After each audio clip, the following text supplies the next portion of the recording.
Oh, Man, I really lost track of time there. Yeah. Got to shooting the shit. Yeah. That's the rum. I need some rum. I got some in the kitchen. I think I might have to.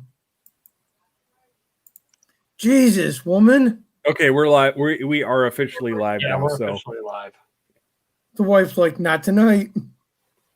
All right. not until your other testicle descends, Mike. Tomorrow night I'm drinking. Tomorrow night I'm drinking. I'm going to show this Corona is, All right, everybody. What's up? We're doing it on my channel tonight. Dom is absentee. Dom's not feeling up to it right now. He's working on getting himself in the right place, right state of mind. We had a long talk this evening. And I really pushed for this show tonight because I needed a sense of normalcy. We need a distraction. Yeah. For those who don't know, I have spent the last 15 days with the Rona.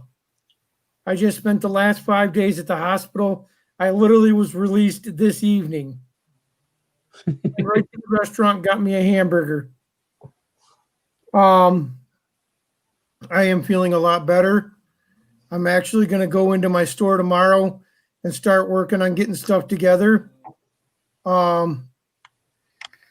I did a 5-day treatment of Ramisphere, I think it's called. Yeah. I did a 5-day treatment of that. I'm getting through it. I'm all but pretty much cured. I'm a little tired. I still got a lot of congestion in my throat and my head. Other than that, though, I pretty much beat the Rona.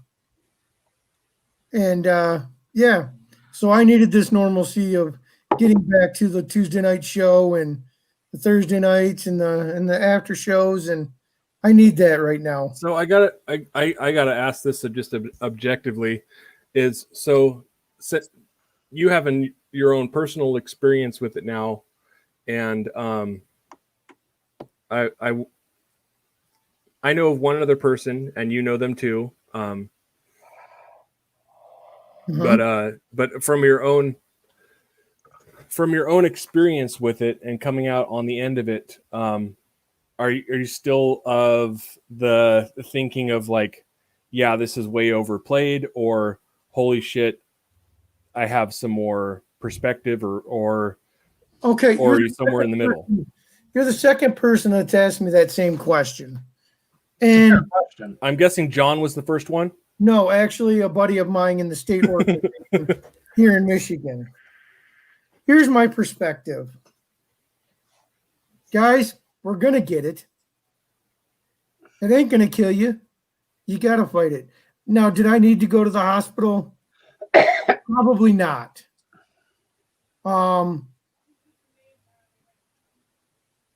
Shut up, woman.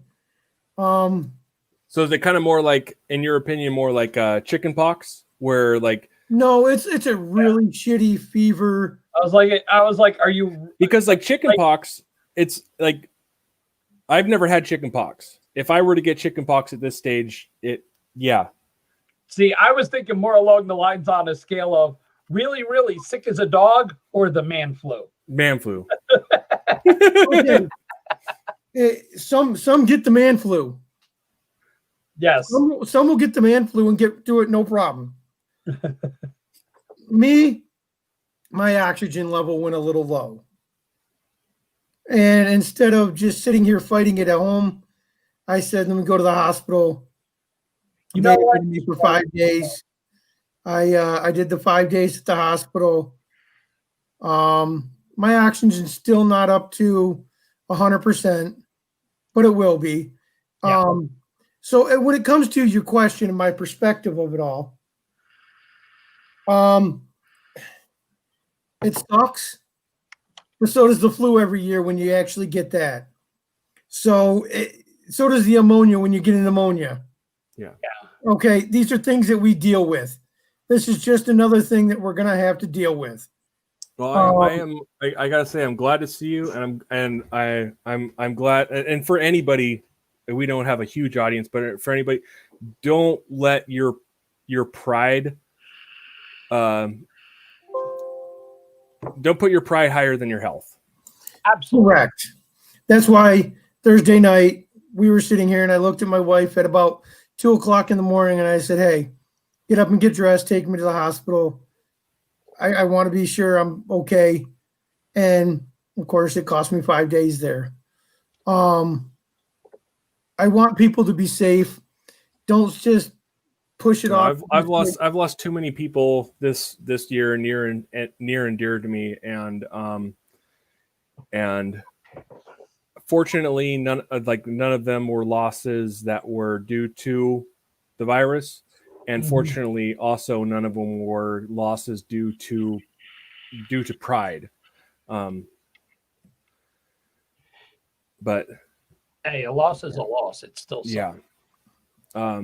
Still coming to terms with my grandpa. Like, not like any time I do any of the stuff that I would typically, my grandpa would have been present for. It really hits me on a daily basis. And this isn't anything Corona or anything, but on a daily basis, Nick is like, Nick and my grandpa are like very present in my thoughts and everything every day. Yeah, it does hit you. It does hit you. I mean, I thank the Lord I haven't lost anybody recently. Everything's been good. So, you know, it's kind of tough for me to commiserate with you, you know. My natural coping mechanism is humor, which is perfect for any sort of friendship I had with Nick, because that was the natural lingo of that relationship. Yeah, Nick reminded me, you know, there was an old joke, me and my friends, I told people, like, me and my boss were talking the one day. I said, you always have that one, you know, there's always those friends. I said, you know, it's a close friend when the first thing they do, if they haven't seen you for a while, they greet you with an insult or a name. You know, like my friend Chuck, he and I. Or they could just be from the East Coast. Yeah. Me and my friend Chuck, we've been friends since we're like 20 years old. And the first thing, yo, what's up, dickhead? How you doing? You know, that's a friendship. And that's the way Nick was. You know, Nick was a good guy like that. He really was. Yeah, this year has been pretty bad. Me and my wife I was on the way home from the hospital tonight, and I said it. This has got to be by far the worst year of my life. And she said, "Yeah, it's probably one of the worst ones we've had in a long time." I says, "No, this is the worst. We've been 2008 still has it for me. 2020 has been so much. It's been a hard year." Nope. I totally get it. I totally get it. My worst year, I think, was 19. Hey, Mark's here. 2000. 2000 was my worst year. I got divorced, and a month later, my mom passed away.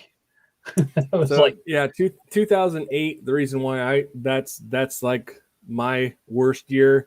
So I went through divorce, went through building a house, went through full-time college, and working full-time. Oh yes.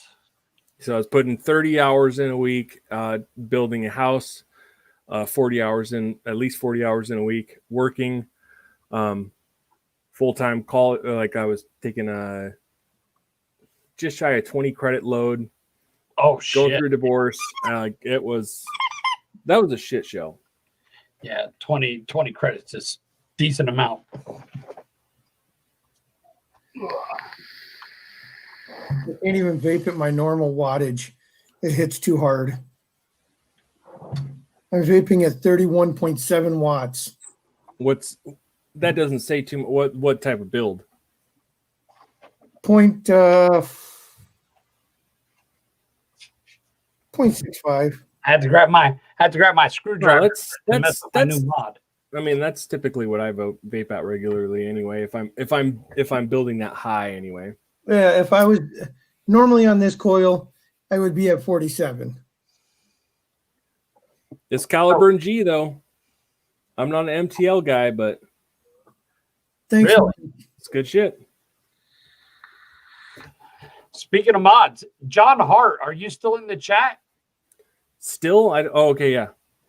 Is John Hart still in the chat? He was as of a couple minutes ago. I'll wait for him to confirm before I do it, just to piss him off.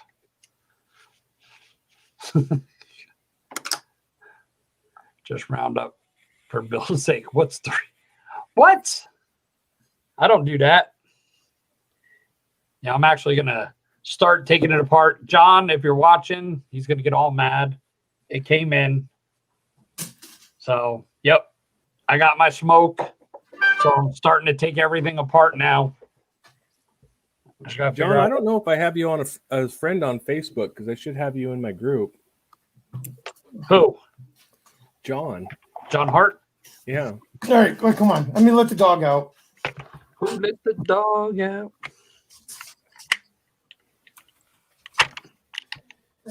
Yeah, I'm pulling out my little screwdriver set so I can start putting those parts pieces on the proper mod now. I'm with you there, Tover. I love the mesh. Although I'm not rocking any of it tonight.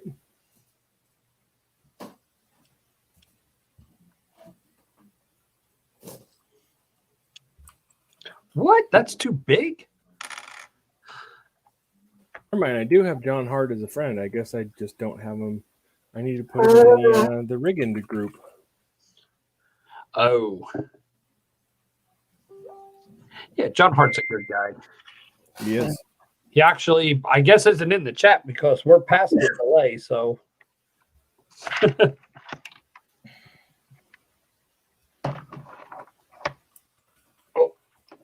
Would help if I used the screwdriver. 0.16 stainless steel mesh, 200. 125 watts. Jesus Christ. I never vape mesh that high. Yeah, that scares me. I rarely take mesh over 60. But you know what? If it works for you, then fuck it. Yeah, Mark, I'm at 31.7 mark on the Melody box. Well, John, I just added you to the super secret rigging group. You get to see all my reviews. Lucky you. Pack a lunch. If you got time to burn, then yeah. Yeah, I was gonna say. Definitely pack a lunch. Maybe a dinner too. And some Hot Pockets. Screw the Hot Pockets. Do potatoes and lasagna. You got to do something. Take some time.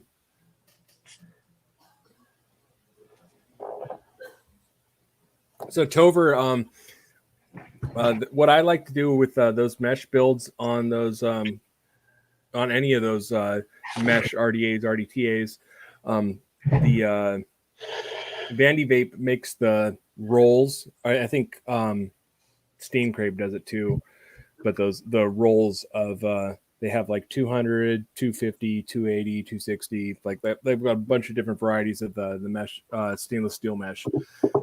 Yeah, I just cut those to size and have at her. I actually thought about using it for the wicking on this, dropping it into the holes.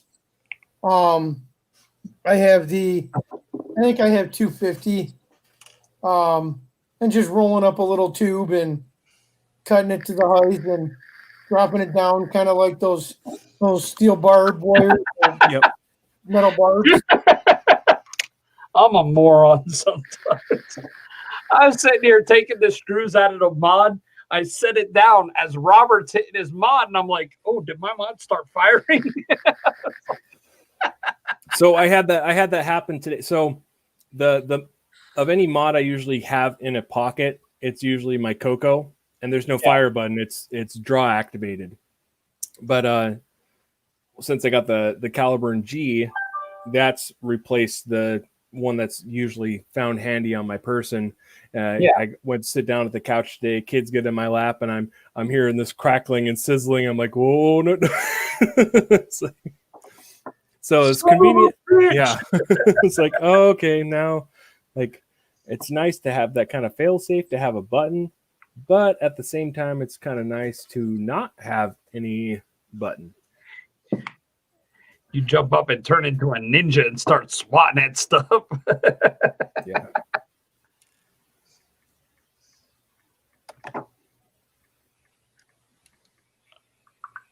Ooh, that's nice. That's a nice. And I tried some of that. So I don't typically go for fruit profile juices unless it's with a cream or a bakery. Yeah. But I think Sean and Mark and Nick, like all of them kind of gave praises to the juice head peach pear stuff. So you know what? I've heard more than one talk about that. So 8 Vape had a deal of the Caliburn G kit. No, I did not. And it was like $15 for the Caliburn G kit, and then they had the juice for a relatively inexpensive. So I was like, oh, I'll give it a try. Yeah. Although Nick always was talking about Cookie Crunch and how that was his jam, and I didn't like Cookie Crunch at all. Yeah, you have to want it. You know, it's. Oh, here we go. We will not be discussing politics in here tonight. Nope, that is why we did this show tonight, is as a escape. Yeah. I told my wife, she goes, I'll just be glad when today's over. I was like, doesn't matter. I said, it doesn't matter, because everybody's going to start screaming about fixes and stuff like that. We ain't going to be. Well, Nevada isn't a swing state, so you can vote your conscience, and it's in the grand scheme of things, it's not going to matter for shit. I live in Washington, so my opinion on things ultimately doesn't matter whether, like, for local elections, of course, I'm always encouraging voting, but as long as electoral college is a thing, ultimately, it doesn't matter what my opinion is in Washington State. On the federal level, anyway. Yeah. Okay, so I just saw the post that was just referred to. Josh, yeah, no politics in here tonight, brother. Yeah, we're gonna. Josh is the EMS that you know, Bill. Yeah. He's EMS, so he's not exactly that smart, but we're okay with that. Without leaning too much into politics or like, I know one of the big things I got a lot was people like, do you know anybody directly that's been affected by COVID or has been diagnosed with it? And so far, my count, it's not people I've directly like have had any in-person contact with, but people I consider friends. My count is up to 4 now. I got, including myself. Well, actually, no. 1, 2, 3, 4. 4 in my immediate house, not including myself. Ooh, that black with the silver looks sexy. So, Bill, it's when we have Mark Likas in the chat, it's times like these that I wish we were adequately set up in OBS and we could give him a proper rim shot. Yeah. Do you know the funny thing is, with the new computer system I'm getting, I'm keeping this microphone, but I'm going to do a proper microphone preamp. And it's going to have sound effects in it. I've already decided that. I mean, Streamlabs is great. It's super convenient. Yeah. Like, I don't think there's any other more convenient option out there for well, yeah, I think it's Streamlabs is probably the most convenient option for broadcasting to, as far as I'm aware. Broadcasting to multiple multiple platforms. Yeah, I think when I upgrade my mixer, I'm gonna put something with some sound effects on it. Right now, I've got a really good mixer. I don't know what it is, and it's at the shop, obviously, and I'm not. Yeah. So, Mark, how do you feel like you're watching a Mountaineer show? Is it because Bill's head is down the whole time?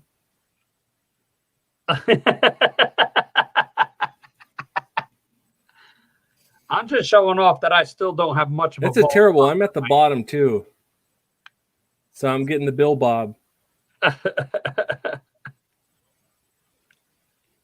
Yeah, I'm trying to transfer over all my stuff. I'm waiting for the Linkus joke of Robert's always on the bottom. He's a power bottom. Winner, winner, chicken dinner. Oh, Maron. Yeah, I'm taking my my clear billet apart so I can oh, I can't push the button. Wait, I can push the little one in here. I'm taking my I was telling Batman right before the show that I can't wait for the memes to start popping up for him because he just started working for Pepperidge Farm, and oh no, oh yeah, so you already know where I'm going with that. I'm like, oh, I cannot wait for the Pepperidge Farm memes. Yep, here we go. Let's get ready to rumble. Oh, sorry. Bill's a little too excited. Well, I can do those announcer voices. And here we go. But it's You got a face for radio? yep. No, I'm just switching out my plates and my buttons and stuff so that way I can I'll be set up so because John wants this mod so bad. Mark, or not Mark, but freaking John, you know, they have them in stock on 3F Vape.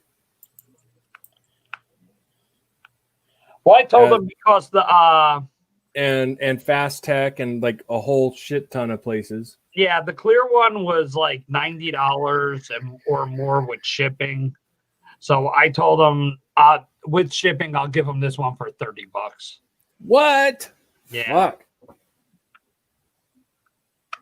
Yeah, I know. Okay, so I see why. Yeah, because I'm not going to rock two of these at the same time. I'll be right back. Of course you will, Robert.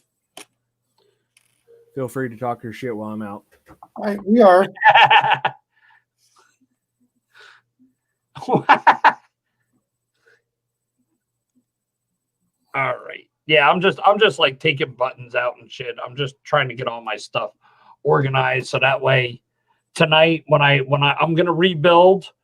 Mark sent me some fresh coils and stuff. Yeah, I heard him asking you about those earlier. Yeah, so I'm gonna put one of those in the vape snail when I switch it over to the new mod. So that's gonna be my celebration dance tonight. I don't think I'll build it tonight. I think I'm gonna get all of the other from the order tomorrow when I get into the shop.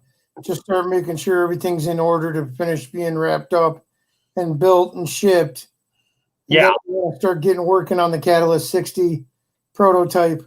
I've got the buttons in. I just need to solder them down and get the boards wired up. Oh yeah, I got you. Yeah, that's solid.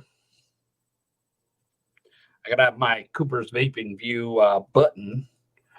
So, all right. So while we're here, we don't have a whole lot.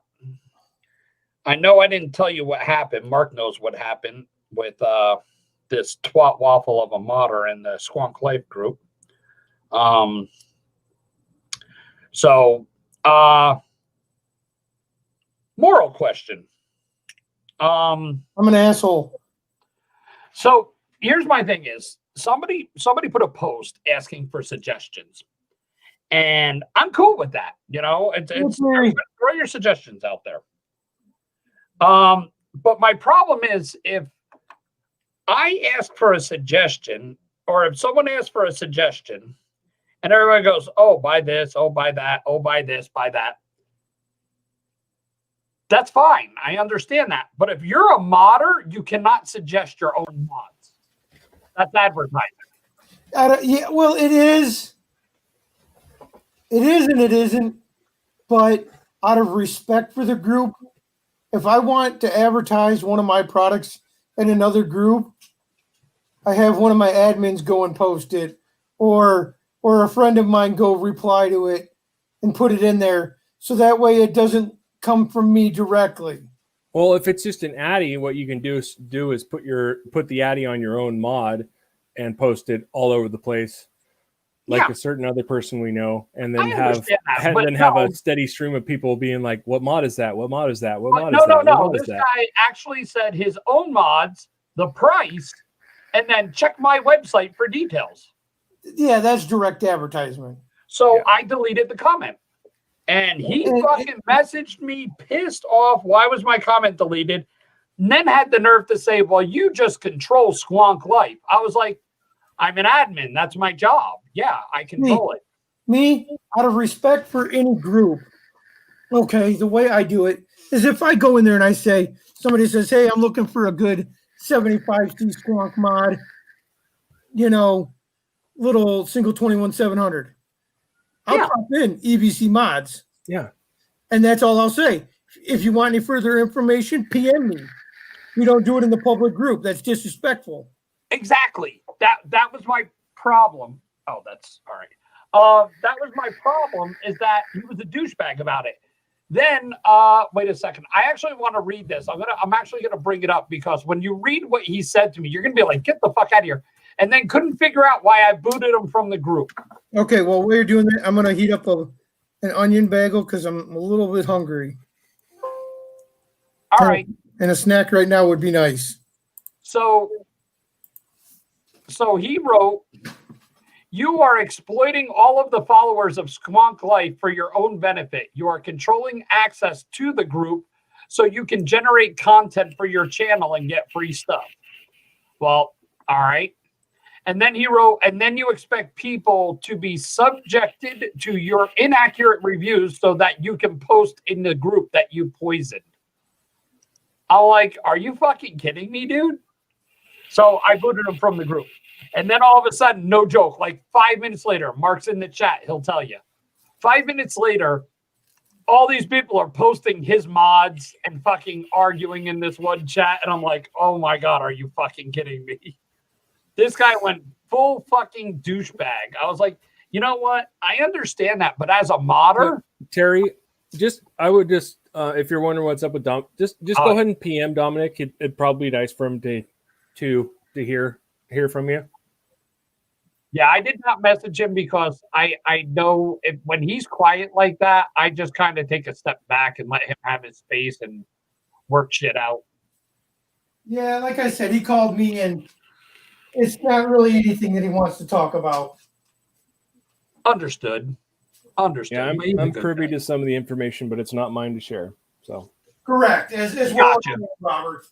Gotcha. And that's why, if you notice, like, I know Mike knows, but Mike will tell you, I have not asked once. Yep. If Dominic wants me to know, he'll tell me. China. With a G. China. With a G and a Y. I'm big in China. I got the China virus. China Kung Flu.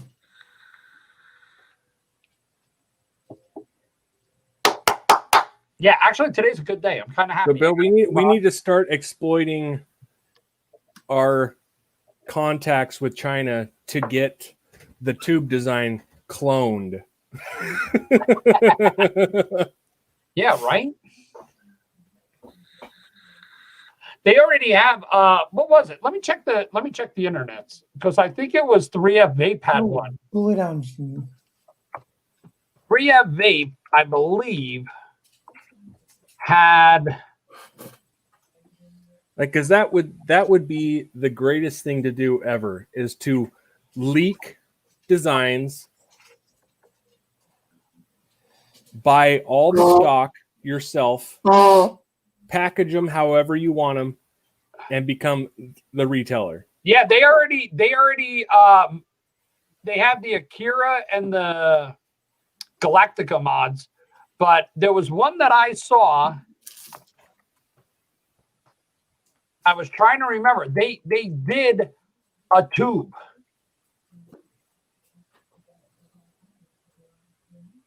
And I'm trying to remember where it is. There it is, the Kennedy Vindicator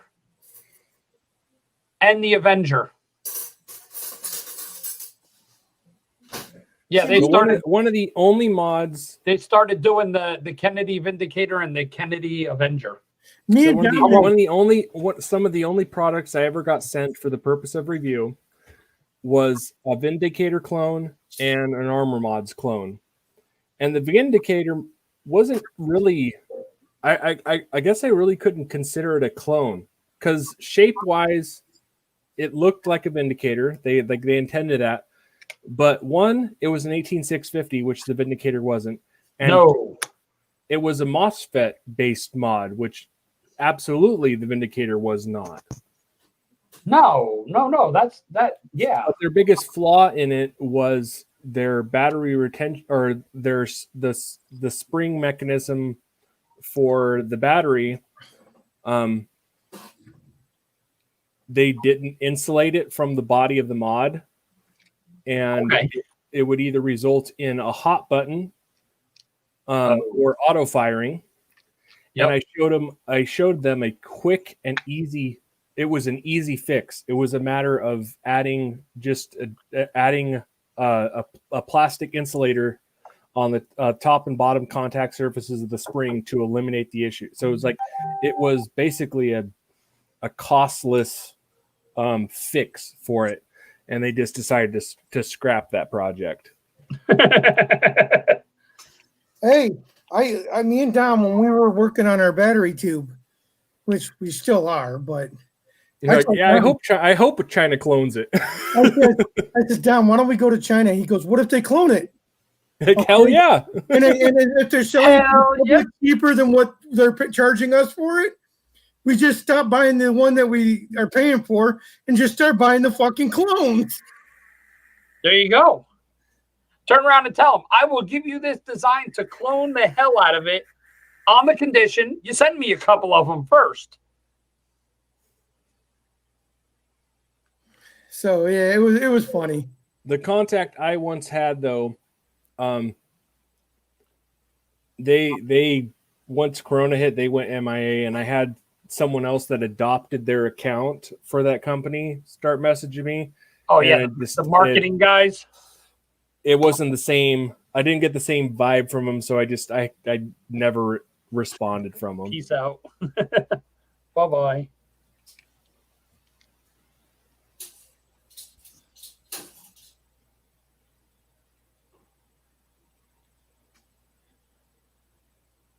All right.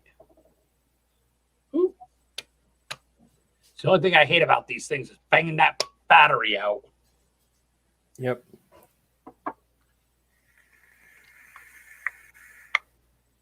Woo! Yep, it's a regular 70 watt. So Terry, something I was interested in was it Purge Mods, or I think it was Purge Mod. There was another RDA that came out recently, and I noticed you endorsed it or were sharing it with it, and it to me, looking at it, was like, that looks very similar to the Scorpio. Now I'm pissed. Oh, but that's where I was about to go keyboard warrior on it, and then I saw that Terry had posted replies to it, or had shared it. So I assume Terry was aware of it and was cool with it. For what? Wait. God, Terry can chime in the chat. There was another RDA that just recently got announced, like within the last couple of days, or I got showed off. That was the deck was slightly different. slightly No different atomizer. slightly different than the Scorpio, but the airflow style and everything was very reminiscent of the Scorpio. The Purge X. I think that was it. But I'm guessing you're cool with them though, because I saw you like you sharing that and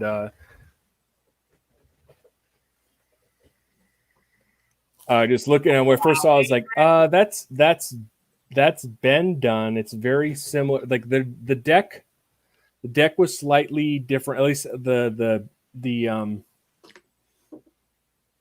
post situation was a little bit different, but the airflow was pretty much the Scorpio. You know, I've never been a fan of Purge. So I was a fan of Purge up until their pod mod. And it wasn't even so much the pod mod, it is how they handled the release, the delays, and the feedback they got from it.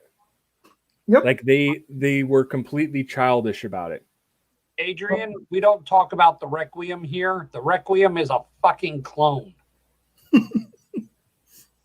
Yeah, there's some subtle differences that I saw between the Purge, the Purge RDA and the Scorpio, but not drastic enough to say that it wasn't what I consider derivative work. Oh no, absolutely. Number one, Terry, yes, the Scorpio is holding up. I still use it. But Mike can attest to this too. Remember when Dominic put out his renders and his mod, his DNA 75 mod, before he'd ever seen anything you did, and it was like almost a carbon copy of the trucker. Oh yeah.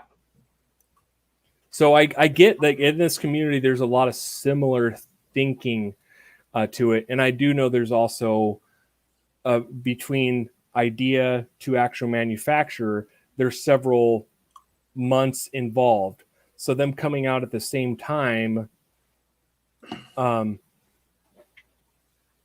there's too short of time to lapse between the Scorpio and the Purge to say that the Purge is a clone of the Scorpio, but it's still kind of like I still think it's a little suspect.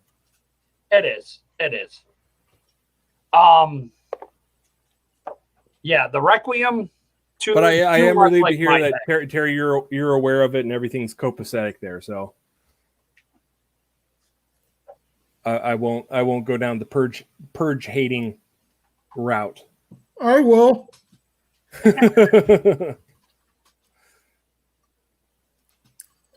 My biggest issue with their little pod system is Purge is always pushed on how American made it is. That was made in China. It was. And the thing is, they were totally transparent about where it was going to be made and everything. Mm-hmm.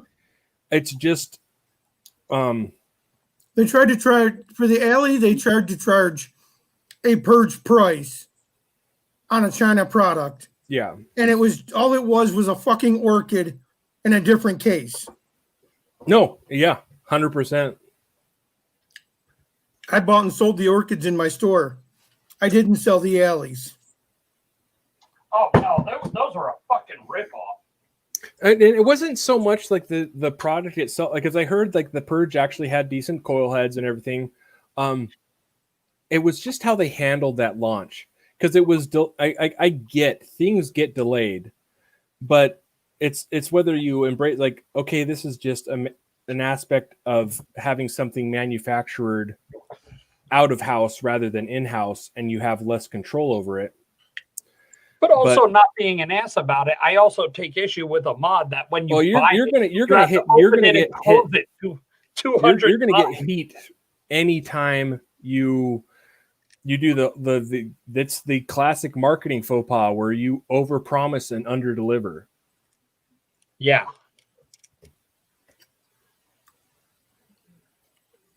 John, it's getting ready. It's almost there. So it wasn't so much the mod itself, the look or function. It is how they handled the delays and and they started getting into they started getting started blaming the consumers. Yeah. And that's And where here's I the was like, problem, is they that mod, the alley, had a chance to pick up a larger purge following, and they did, and those are the customers that got shit on. I agree. The non-normal slam piece community. yeah. So it was hard to come to the defense. Like, I had no problem with the delays. Like, I get it. I've been in this long enough that I get delays. That makes it. But when you start attacking customers, like, look, I've already paid for something, and you said it like you were like said it was you're going to have it this date. It's like, just don't make a promise you can't keep. I agree. Like, the product could be shit. Like, I could care less if the product is shit. That happens. But just the follow through with it. Yeah. So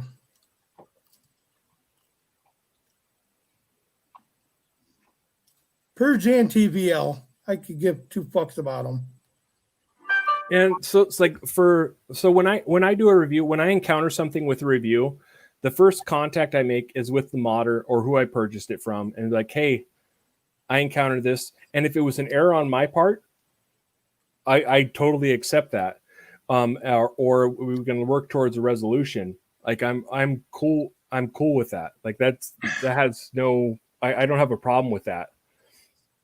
Like, it's because if you are, especially with reviewers that are given early advanced stuff as a means of like creating hype or marketing stuff, you're essentially a beta tester. Yep. And shit happens. I agree. Mm-hmm.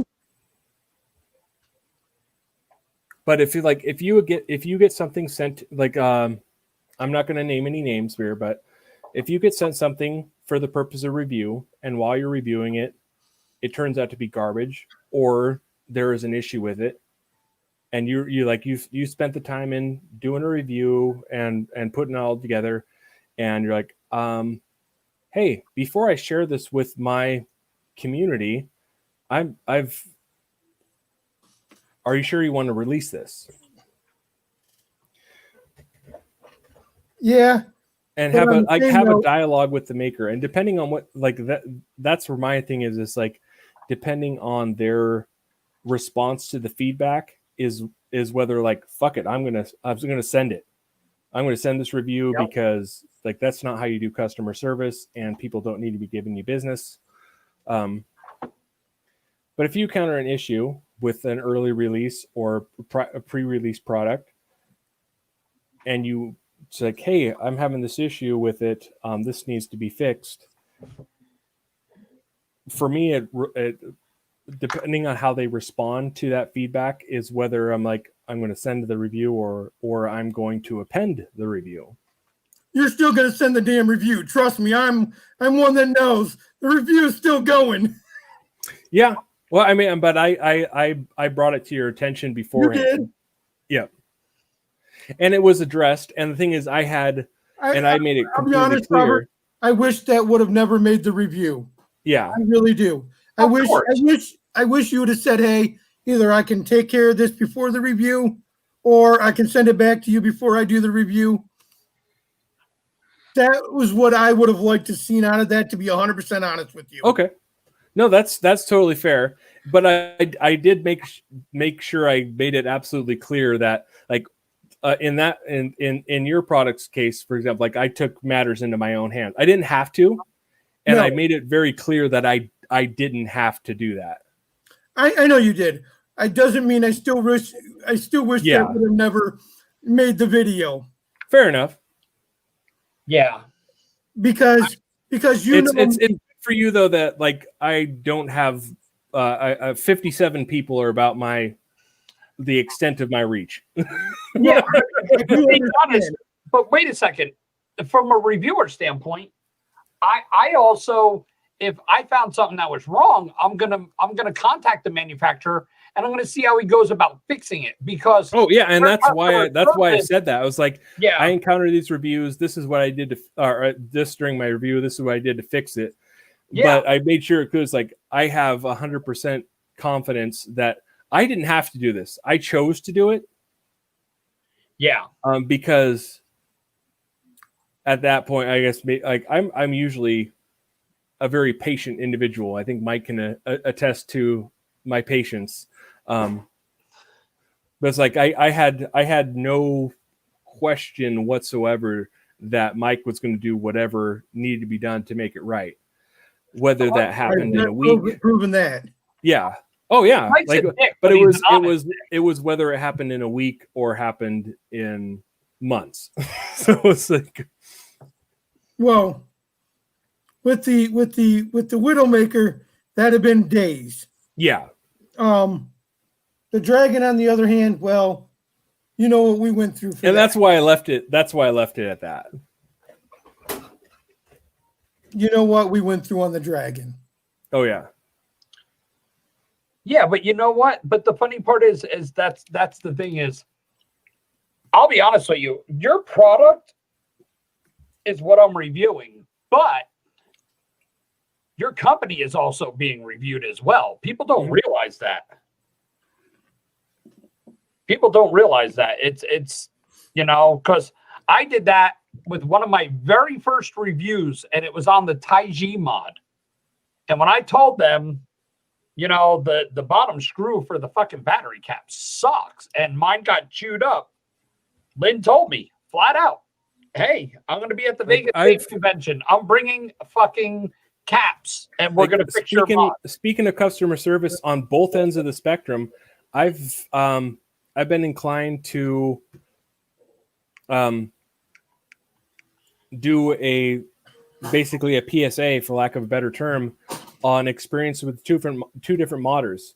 So like Hussar, which in my previous customer service experiences has been phenomenal in responding to and attending to customer concerns.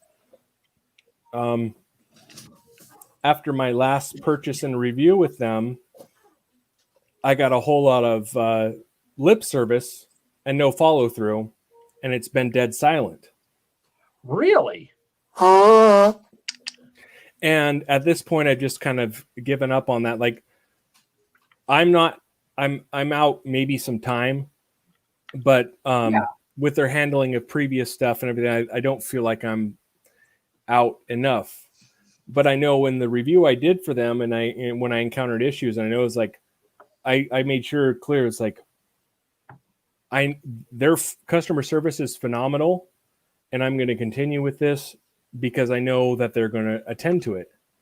And here's my thing. Some of them are awesome, but some of these modders, and it's not being a dick about it, but some of these modders, as soon as they develop, you're now high end, they become some douchebags. You're right. Here's the thing. I used to have, and you guys, I've made you guys aware of this too, but a certain other modder, I had issues with how they handled customer service. And even though I have a super extremely small following, they had told me, don't post my review. And it was at that point that I posted it anyway. Things have since been patched up there, and they've rectified the situation. I mean, a new product release afterwards and dialogue since. But yeah, here's the thing. I'm a mod maker. I don't sell mods, I sell customer service. The mods are just what you get for my good customer service. You damn near sell ass. I do. Your own ass. I do, whatever. But it doesn't matter how good the mod is or how bad the mod is. Yeah. Customer service sucks. You suck. Oh, absolutely. I agree with that 100%. I do try to make my mods in a way that you don't need to cash in on that customer service. But if you do, guess what? It's going to be the most pleasant experience you can get. Prime example, you went, 4 or 5 months without a mod while we rebuilt that one, Robert? And it was still a pleasant transaction. Yeah, because you didn't keep me in the dark with it. It wasn't like you didn't just drop off the map. Right. It was like I weeks. would periodically check in and like, hey, and it wasn't like I would get a response days later, or it was like I would get a response like immediately and pictures.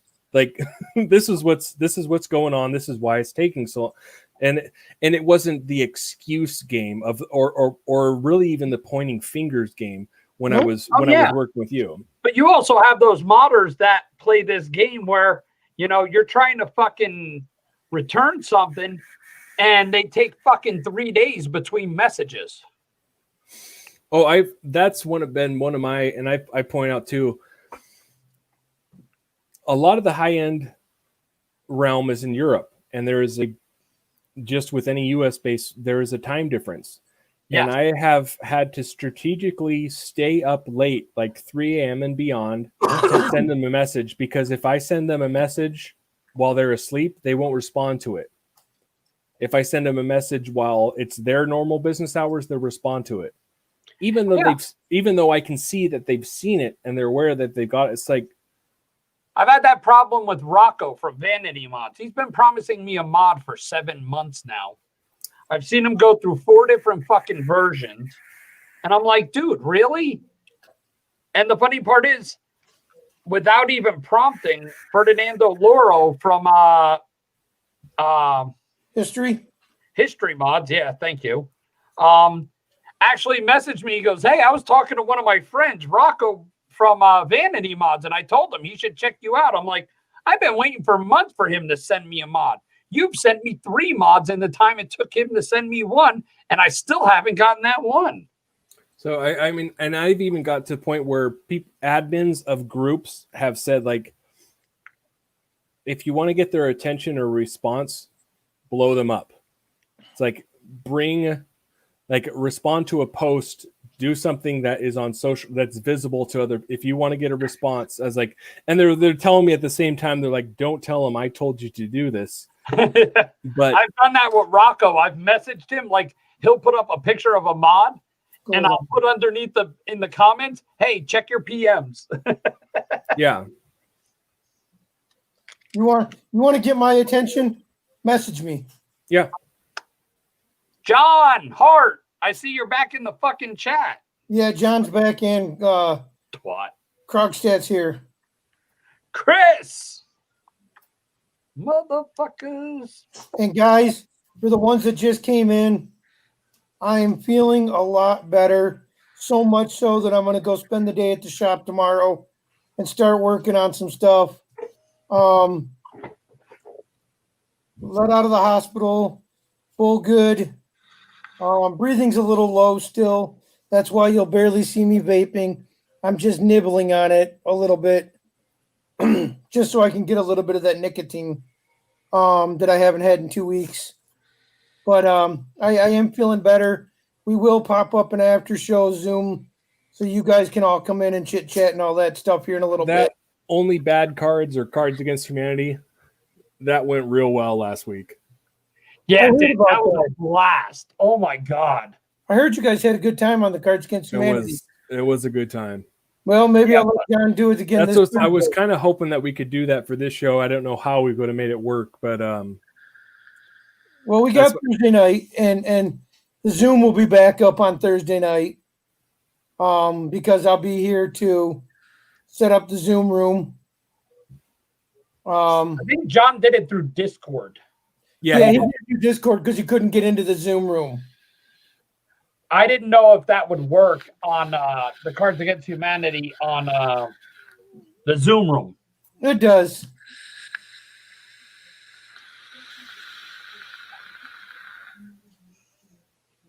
Wow, Mark. There you go. Golden Corral. Okay. We need to go lay down. Oh, God. Please go lay down. All right, so the mod's all set up finally. No, you're not going outside. Got the vape snail in there. No. Got my red buttons. No. Got my company logo. I got the silver plates in there too. I think they look pretty sharp like that. So Go yep. ahead.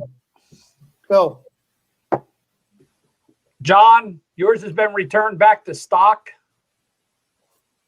But I left you a little surprise.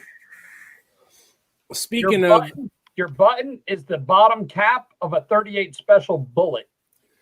So, for those of you who are not in the the mission group, if you order from Dot Mods right now, any of the non-limited edition, just the normal Dot Mods, if you use, I think it's Dot Mission 20, you can get 20% off a Dot Mod. They haven't dropped the Dot Mission RBAs yet, though. I know. You'd think they fucking dropped it with how many fucking pre-ones went out, douchebags. What's up, Ray? Hey, Ray.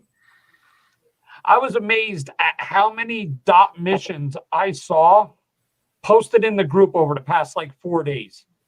Fucking so many people have them already, and they haven't even been released yet. I was like, geez, whose dick you sucking? Yeah. That inner Dot Mod circle.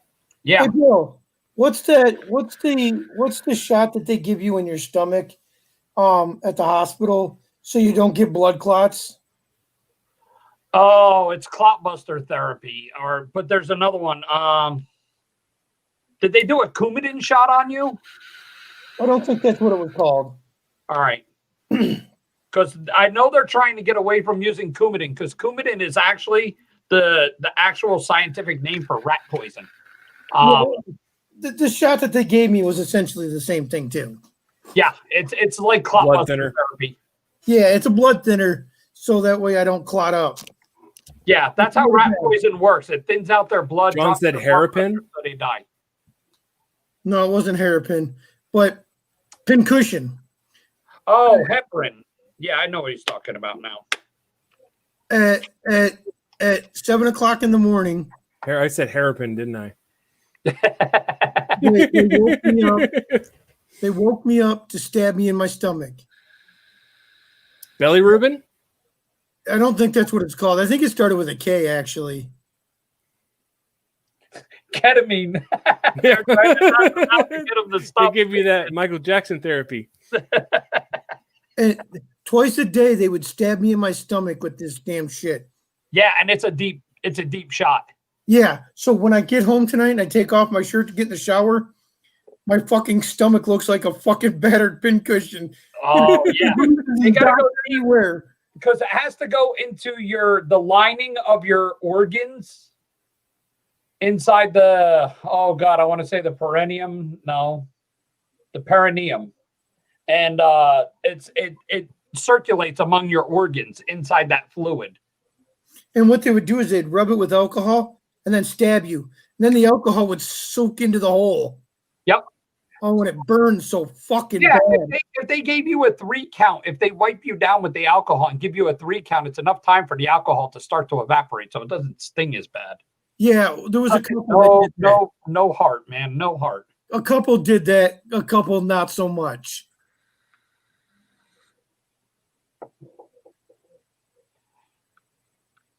John, I see John commenting. Did you see what I'm throwing in your package for your little SXK here? We had to get my youngest children's their shots updated so that when school opens up they can attend. But my youngest son, the program he's in, we recently learned that program did remain open, but just at a 2-day-a-week schedule. But they wouldn't allow him back into the classroom until he got his immunizations updated. But he was just like a dog that knew something was coming. It didn't matter how much you mentioned bribes or anything. Like he knew some pain was coming. You know what? It sucks because I lost my records when I started working for this doctor that I work for now. And I had to go back to the health district and get my MMR shots, my measles, mumps, and rubella. And dude, that was like a little fucking injection of straight acid in my arm. That sucked. I know why babies cry now. Yeah, so they got 3 shots today. They got their first string of Hep B, MMR, and then they gave them their flu shot.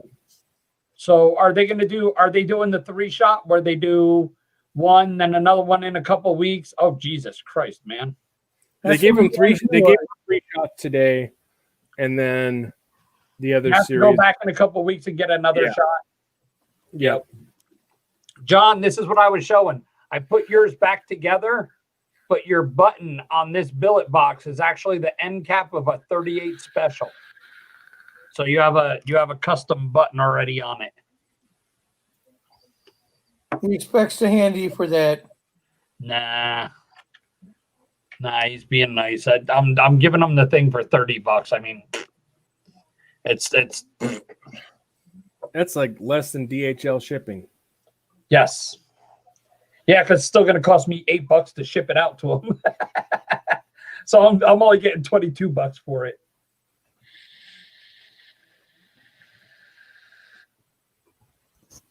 Yeah, I like the black one a lot better.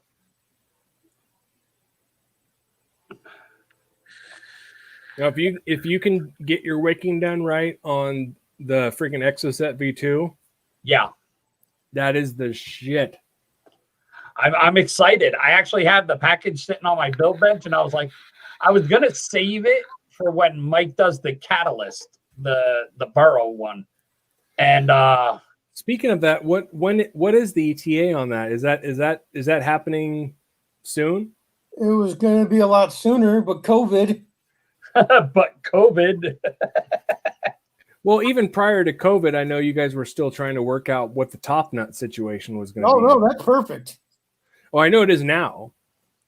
Yeah, the one that I ordered from that company, the ones that I ordered, they came out flawlessly. My 510s are pretty damn flawless. I just really got to wire in the 60 and the breakout. And your top nut situation, it's going to be able to accept the integrated tips and like regular billet box stuff, right? Yep, integrated drip tips. Ray White. And if memory serves right, you went with a silver-plated copper on it? Yes. Hell yeah. It looks so much cleaner. It's a better connection. And everybody's like, oh, well, you can't see it once the tip's in. Once you pull it out, you got to look down in there, and you don't want to see just red, nasty-ass copper. Yeah. No, and the conductivity, like that's the biggest thing with like with billet boxes. People don't realize billet box is a bitch. It's not a good system. It requires a lot of upkeep, and there is nothing convenient about the billet box ecosystem. I don't know why people are so drawn to it, because you got to make sure all your threads are clean. Yep. And then what I find is hilarious is all these different bridges that use stock coils are stock coils for, pod systems or sub-ohm systems where those mods themselves are like, you could buy probably dozens of those mods that are based or compatible right off the bat with that coil system for the amount that it would cost you for a billet box. But you're buying a billet box. Sorry, just a moment. My train of thought's getting interrupted. Ray, for any of our mods, the EVC mods, CS Wood Designs does the face plates. He'll do any kind of stab wood, resin, hybrids, face plates for you if you need something.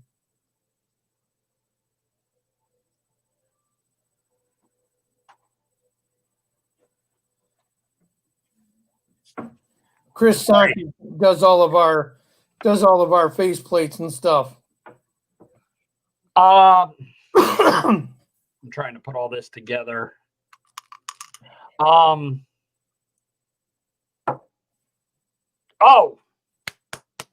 Ray Wygant. In the chat, I saw it. You put on there just sending your mods for custom faceplates and buttons. Sorry about that. I had to. For your CS Wood Designs does it. Yeah, definitely hit those guys up. Mike also has, well, he's doing you're doing a Widowmaker if you're doing the replay. Yeah, he's got a rewind and a Widowmaker. Chris has designs, and the faceplates are interchangeable between the two of them. So, yeah, sorry about that. I had a child that had ran out of toilet paper. yes, Bill. But like on the billet box rant, so that the latest one, like so you have the Friendly Flipper did Control. the bridge, did the what they call it, the like the bridged, not the bridged, but they had some funky spelling on it, but like you had to have the A tank or the Atlantis Boro tank, compatible Boro tank. And it was for a bridge that would accept the PNP coils and one of the other like Vupu coils. So you have like the $60 expense of the Boro tank that will accept these coils. You have the expense of the bridge to use those coils.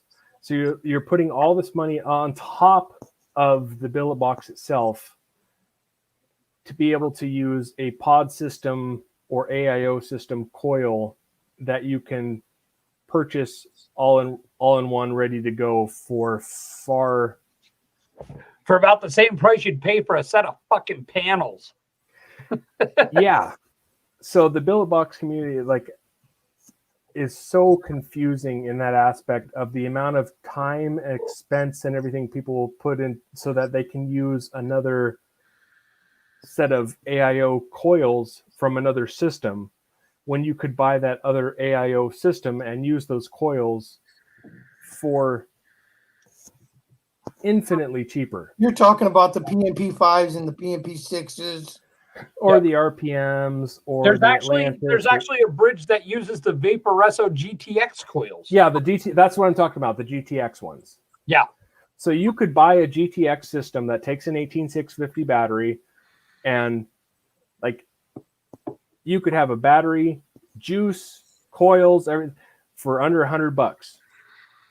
Or you can wait until a Saturday, find whatever remaining stock is left of a billet box, sell a spend test $360 plus shipping, buy the bridge, buy the Boro, buy the coils. It's just, you're missing the point, Robert. It has nothing to do with the device. It has everything to do with status quo. Yeah. It's a status symbol. That is it. People spend $400. People spend $400 on a billet box because it's a billet box and it has a status quo. People spend all the money on their stash boxes because it's a stash box, because of the name. And it's so confusing. It's just like, so you're not gaining any convenience from the amount of money.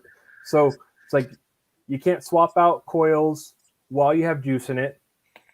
And that's regardless, with the exception of the vape snail. Yeah, that's why I use it. That is universal across the whole billet box line. Is tank's got to be empty if you're going to be doing any swapping any sort of coil. It's like that community is like so beyond my grasp of it's because it's just not conventional at all. It's like buying the BMW instead of the Toyota Supra. You spend a lot more money, and it has the same fucking engine. Yep. Yeah. Ray, as far as you don't have to send the mods to Chris to make those panels snug. They're snug the moment you get them. Yeah, he's already got enough dummies that He sent me a panel for my Widowmaker, and it was fucking perfect. Day one. I had to push it in a little bit. Not to mention, guys, the cutout that he uses was based on the cutout that I designed off my mod. Yeah. Yeah, based off the original. The only difference is board placement in the mod. Sometimes it's a little higher, sometimes it's a little lower, and that sometimes can throw the USB off just a hair. Yes, Chris. We will. Yes, I do have an obscene amount of Jennas. Yeah. And it's not that he's obsessed with Jennas. I've noticed Yes, Robert. No, they're a fucking. Have you seen it? Like, so I used the Jenna RTA for like solid for about 3 weeks or so, and the Jenna. But as far as if you go through any of our lives, the amount of times you see a Jenna, me using a Jenna, not very often. I have no Jennas. I had one. It was loaned to me. I played with it for about 2 weeks and sent it back. I was like, nope, don't like it. But I that said, I don't have any issues with the Jenna as a device, like separating the creator from the device. Yeah. Bill didn't get on with it as well as I did.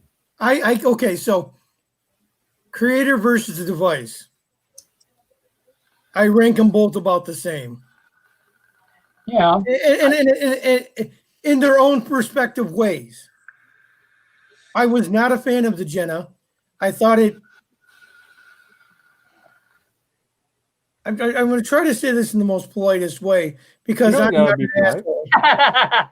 Don't be polite. Just say it. It's a great vape if you're fucking a first-year vapor. It's something I would vape on 7 years ago. It was nothing special. The stupid little Altum cap. Now, everybody knows how I feel about Cyclone mods. Okay? Is that why you're not a fan of the Citadel? Yep. I think that stupid chamber reducer thing did. Although, in my opinion, the Citadel is the best thing that Cyclone ever did. No, Hadley is. Hush your fucking mouth. I like the Citadel. I have a the legally. Okay, so that is my only issue with the Hadley. Yeah, the Citadel. That's the thing. The Hadley. No, I give you that. It has awesome flavor, and I love the airflow on it. It is a leaky son of a bitch. You're right, and that's why I've been hooked on the Rewicked because it tastes identical to my Hadley and doesn't leak. Yeah. So I will say this though, in the Hadley's defense, once I went to a higher ohm 2.5 millimeter coil and use less wick, which was like counterintuitive to me, the Hadley, just giving it light squonks or light presses, phenomenal. Mm-hmm. But doing the same or applying the same theory and build and everything to the Citadel, I got everything that the Hadley, was getting all the flavor and everything of the Hadley, but without the leaking. See, I took the stupid insert out on the Citadel, and I can build it to taste like a Hadley. Problem is it got hot. That because it's shorter. You know what? I never got a heat. Well, I take it back. The Entheon, I got heat issues with. But that's the one part is it. You know what? It doesn't matter. A lot of times, it's not the RDA. It's knowing how to build it. Yeah.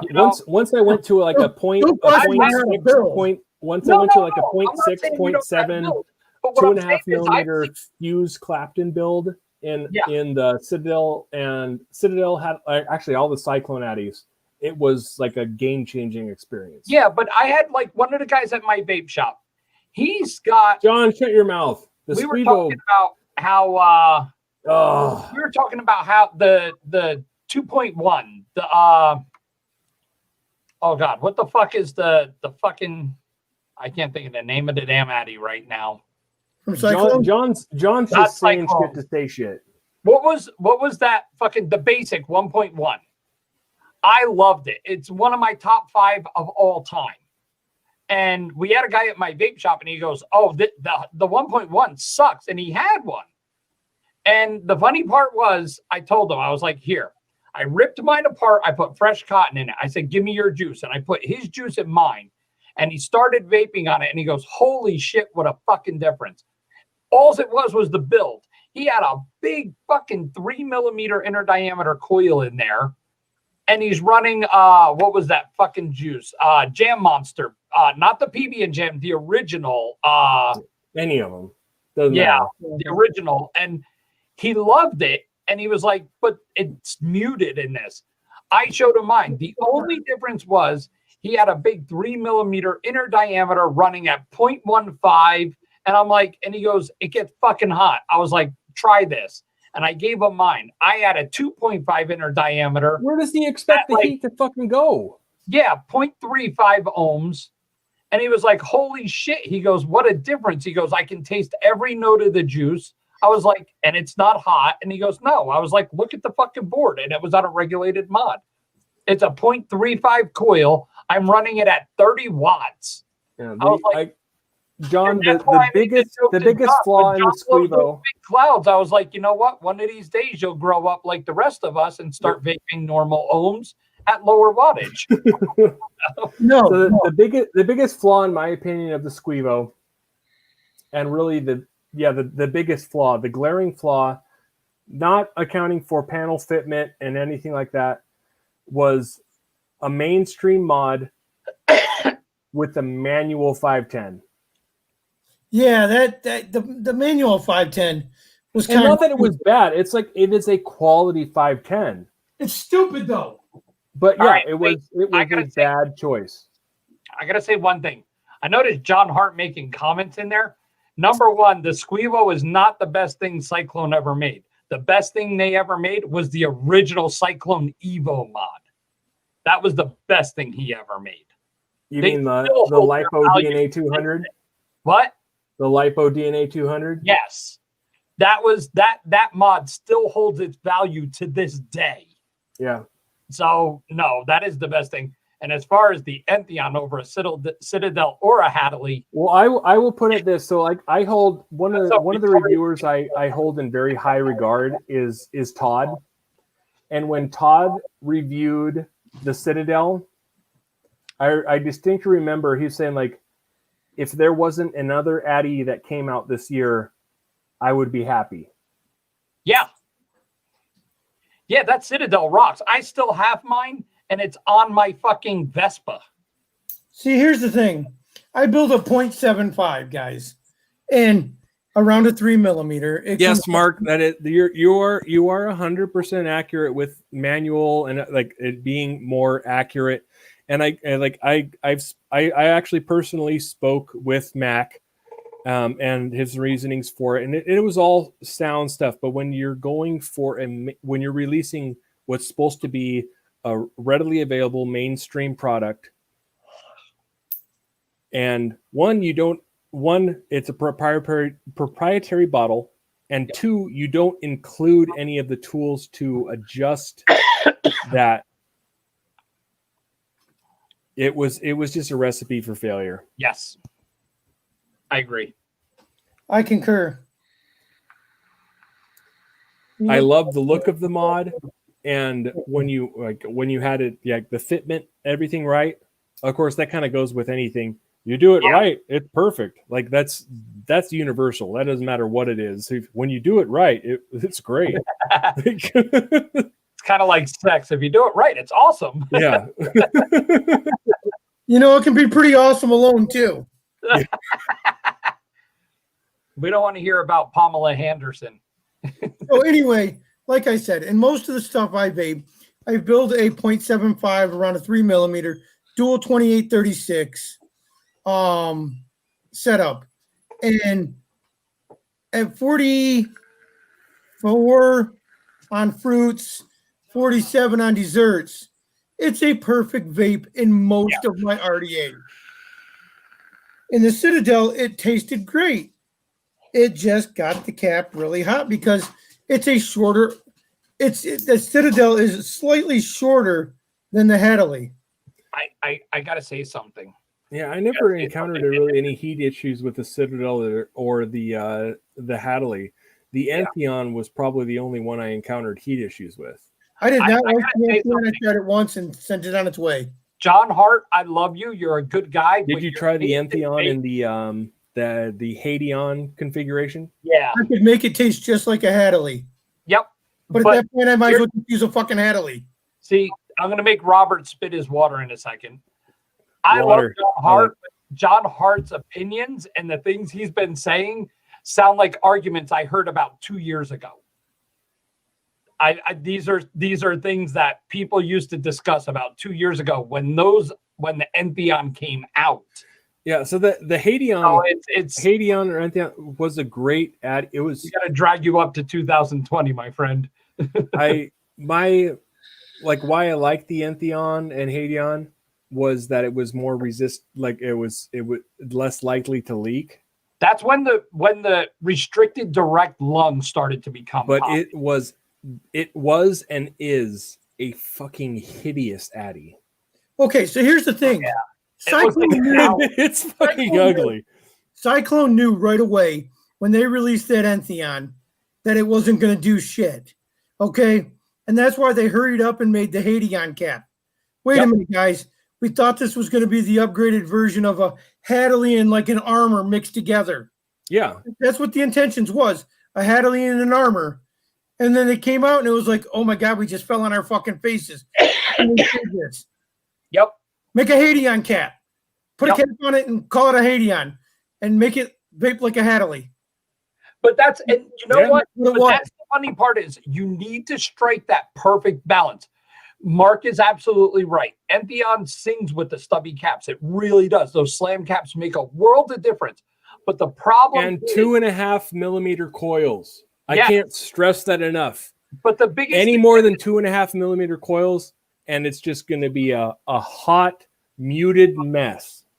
But the funny part is, with an Addy, you have the 75-25 proportion, and what the 75-25 is, it's 75 performance, 25% looks. Yeah, just because it fits doesn't mean just because it fits doesn't mean it's going to be enjoyable. Exactly.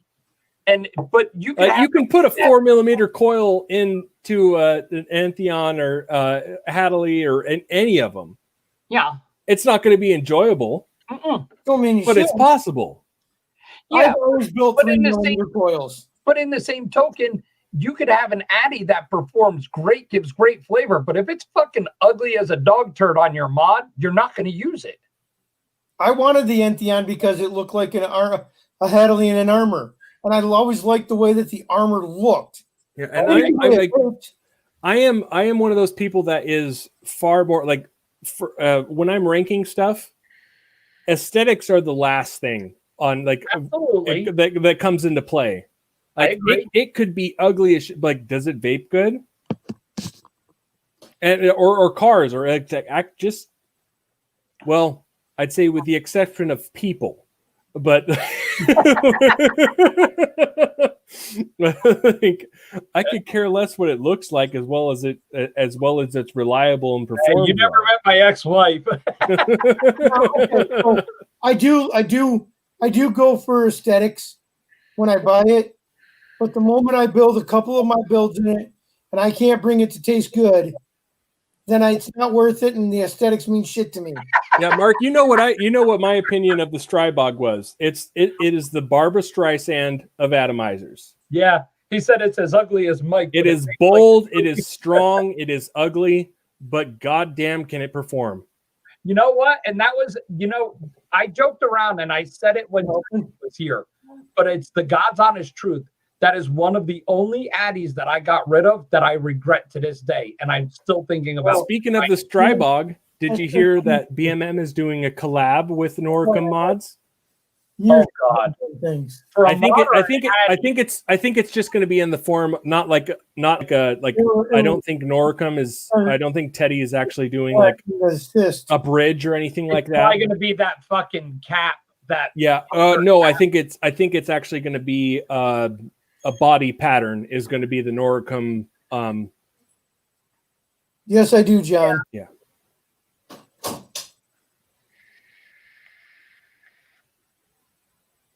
Yes, I But do. yeah, You know what? BMM is going to do a Trevor- collab with Noricum, and I'm I'm sorry. interested to find out like what if it's just going to be the Noricum mods pattern on the body Yeah. of Wait the a minute. mods, or if there's going to be more to it. Collab with Norcom? Stripebog, Noricum mods, it's going to do a collab. BMM is going to do a collab. They're going to change the panda into a teddy bear. What? Yep. You know what? Take it up with Teddy. Take it up with it was not Dave, but You're BMM, absolutely right, Mike. But being brutally honest, it's going to make money. It's going to make money. Hey, Charles makes money. Charles, that's the name I'm looking for. Yeah. Tover, you are totally right. 2.5 inner diameter, 5 wrap, twisted 28 gauge on an Amit mouth to lung, but not at 135 watts. The Amit. That's one I haven't heard of in a long time. Amit. That was a great fucking Addy. That was a great. Actually, one of my favorite Addies that I cannot find. I've actually been secretly looking for one and I can't find it. Is the original 24 millimeter Griffin. I'll have to look for that. I know I have one around. I miss that fucking Addy so much. I had the 22. Didn't perform as well. The 24. Wait, you mean the Griffin 25? Yes, the 25. Sorry. Griffin 25. Wait a minute. Are you talking the Griffin or the Tsunami? Griffin. He's talking RTA. Okay. You want the Griffin 25? I've got one sitting on my rack at the shop, I think. That's one of my favorite Addies of all time, RTA style, was the Griffin 25. That was a beast. So, Mike, can you imagine if the 3D printed mod makers because Teddy's coming out with the 3D printed mod here soon, but can you imagine like you, Dominic, and Box Mod Mafia bringing your minds together on a collab? And I don't think that I honestly, knowing what I know about Charles, I don't think that would be beyond him as something to consider. I don't think it'd be beyond him, but I don't think, and I think I'm going to speak, I apologize, but I don't think it would happen because I think Mike, as much as I love Mike, has way too much pride. I think. Come on, reach across the aisle just a little bit, Mike. I don't mean that in a bad way. I do love you, Mike, but I don't think you would be able to do it because your pride would stop you. But I think it would be a big mistake for you not to do something like that. Okay, so here's the thing, guys, and I'm going to give you a lowdown. Here in Michigan, one of our biggest juice companies 5 years ago was a company called Independent Vapor Company. They ran the state. Okay, and they were pretty national, but they ran this state. Gentleman named Ryan Wagner. And anybody that wanted to be anybody jumped on his coattails. And some got big with crappy products. I had a buddy, Chris, who, when I first started mixing juice, messaged me, and he jumped on the IBC train. He was part of their independent vapor company, riding on Ryan's coattails. And he says to me, "Would you join?" Well, no. Why would I do that? And he goes, "Because it'll blow your company up." It probably will. It'll blow my company up for him. Yeah, well, I know you're. Well, hold on. You're not about sales. You're not, not because that's because you're about your product.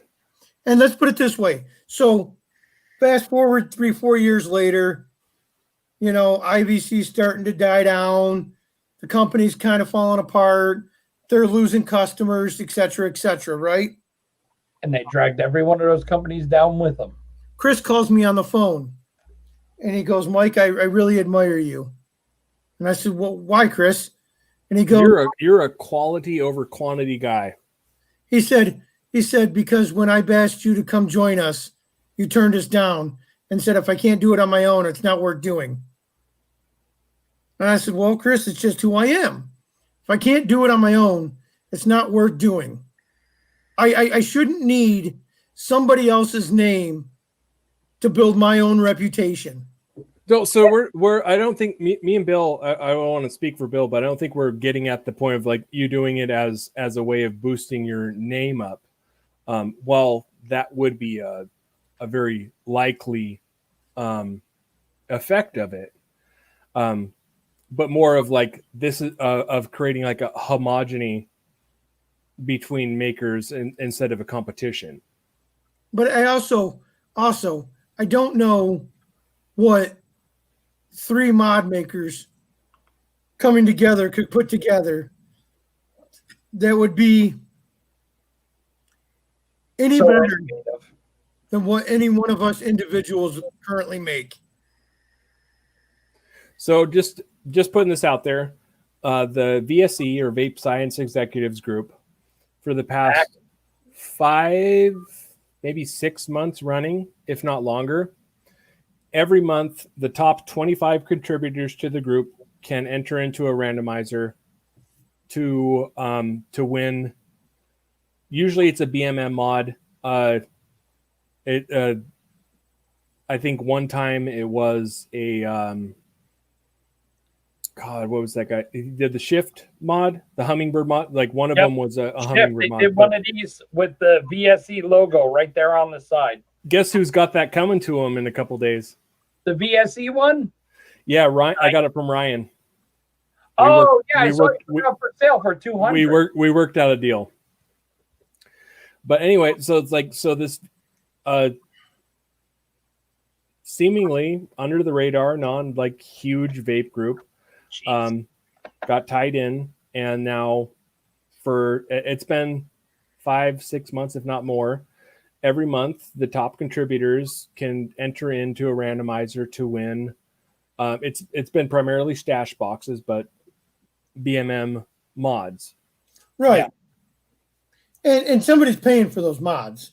Those mods because the cost of entry, it's the top 25, and it is an RRP. You pay your portion of it's $10 an entry, or depending on how many mod, it might be 20. But anyways, so it's split up to what the RRP of the mod is. Mm-hmm. Oh, so basically, all right, I see what you're saying. So the top 25 people, if it's $250, and you don't have to if you decide like I don't want to enter, it goes down to the next however many people have posted or whatever, and then you pay your portion. They put it in a randomizer, and then that individual. Yeah, I can't say nothing because I've been kind of lax the past couple of weeks. What's up, Toasty? Yeah, they did the most recent one. That was a separate one. Toasty Cheesy. That was a separate one. They did a randomizer for the Leon RDA. But AB Mods or Gus Borden, he is a very active guy on there too. Yeah, he is. Gus is a good guy. But yeah, I mean, it is a great mod. Or the group, it's a great group. There's really no drama whatsoever. But there is I will say there tends to be a lot of shit posting because you, as far as being considered active or the top 25 most active people, it's based on posts. So whether it's posts by yourself or comments you make, so you end up with a lot of people that just shit post every day and make shit replies every day, like great photo, nice pic, whatever.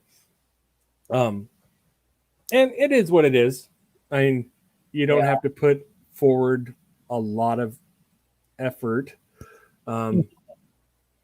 to be part of that, but it's just how they do it. But it's worked for them, and they've got a friendly community, and as far as they got a good group. They got a good. And as far as mod makers, they've captured the interest of AB Mod or Augustus Borden, who is I would consider an up and coming guy, and as well as Charles BMM. They captured his interest, and for the past 5-6 months, he's offered one of his mods as part of a giveaway for the people that are most active in the group. Even what's their name? bottom feeders, they got themselves up to the point where they got the attention of the guy who makes the Harpy. He made a bottom feeders of the Harpy. Yeah, so I mean, whatever your opinion may be on Aaron Vasquez, like he's got his hands in a lot of places, but yeah, I got no issues with the guy. If somebody came to me and said, "Hey, he's a go-getter. Can you make me he hustles. I'll give him that. An X branded Widowmaker. Put our company logo on it or whatever. And could you make that and for me, and we want to raffle it off?" Give me 1 second. I would probably give them a discounted rate, tell them the full retail, give them a discounted rate on it. But I wouldn't have any issues doing that. You see what I'm saying? Now, I will tell you, right now, we have a Doodad Rewind sitting at the shop. It's a Rewind, and instead of where it says Rewind, it actually has the Doodad logo on it. We have that coming. That is going straight to Dave. So, Toasty Cheesy, I was about to type out a reply, but I'll just go ahead and say it here. The Leon, it is exactly the RDA I expected it to be. Based on how it's designed, the deck and everything, I expected it to be an improved Narda. I wish I would have said that in my review of it. Really? Better than the Narda? Well, maybe subjectively better, but a Narda with more airflow. No whistle. No rig whistle. Yeah. But and I wish I would have gone over that, but I guess I reviewed it for what it is and didn't do comparisons or whatever, which I regret doing. But yeah, the Leon, from what I was looking at it and seeing how it works and everything, I expected that it would be an airier or improved Narda if we're to compare it to any other Addy, and it was exactly that. The Leon RDA, Chris.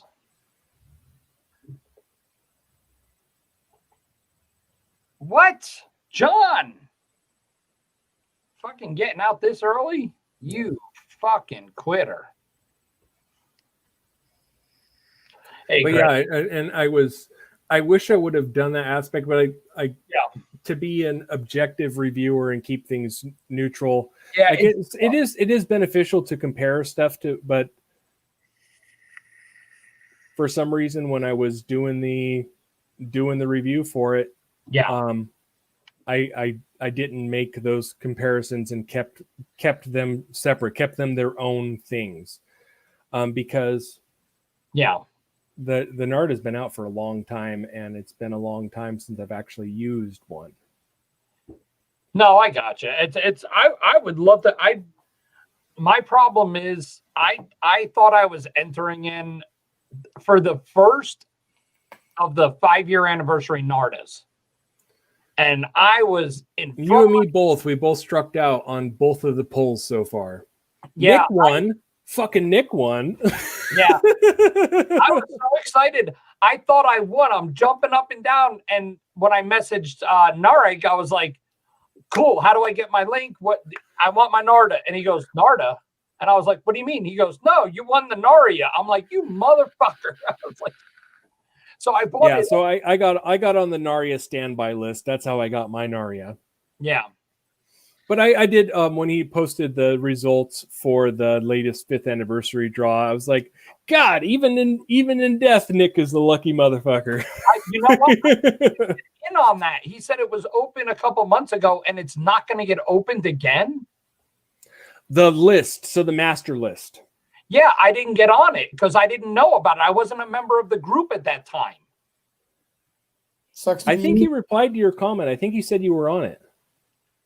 I didn't see my name. I saw it, he printed out. He sent out the list, and I downloaded it and I looked through it. And I'll have to double check. Maybe I'm not on that list. I don't know. I was mad. I was like, "Fuck!" But I was trying not to be bitter, but I did make so Mark Weenus, he hit it, And I think on the previous one, Mark, not Mark, but I think Robert Wakefield on the first list, I think he netted one. Yeah. I even put my RRP versus RRP. Technically, the Narya is worth more. And I put my fucking Narya up for trade for just a basic Narda. And no one even fucking batted an eye. Nope. And I will have to say, having used the Narda, Narca, Narba, Narta, like all the Nar Addies, the Narda, and this is not going to be popular opinion. I like the Narya the most out. It is the biggest separation. It is. Yeah. It's. If you were to compare the Narya to anything else on the market, the thing it is most similar to is a basic. Yeah, very much. Very much. But I'm not saying that in a negative way whatsoever. Yeah, I sold my Narca and then got the Narya. And I actually regretted getting rid of the Narca. I think the Narca was better than the Narya, in my opinion. But if you're a Mark Todd fan, he still rates the Narca as his favorite of all the Nar Addies. Yes, the Narya. And actually, no, the Narca. Yeah, no, Ray said Arya. The Ia, I am actually probably going to sell mine because I don't use it. It has one build in it. I tried to put a 3 millimeter inner diameter in there. Does not fit. It's too close. It's too tight. So I switched it to a 0.25 coil in there, and it ran a lot better. But I'm more of a fan of the Narca. I like the Narya is a huge departure. It is completely different than any other previous. If you were to compare it to any other NAR product, it is the most different. It is completely different than any of the previous NAR product. There's none. And not in a bad way whatsoever. There's none down here. That's gross.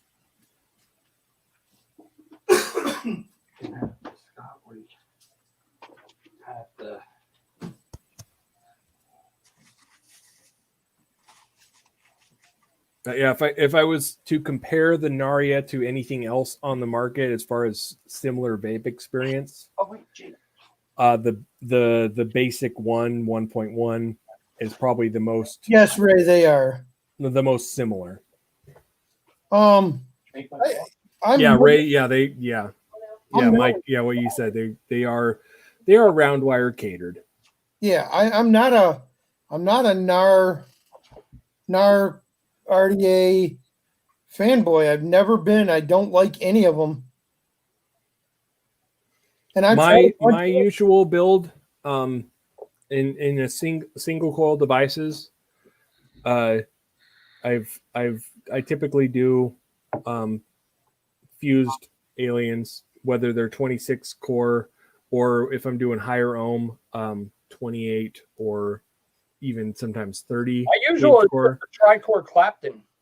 But I don't visit round wire. No, like pretty much not at all.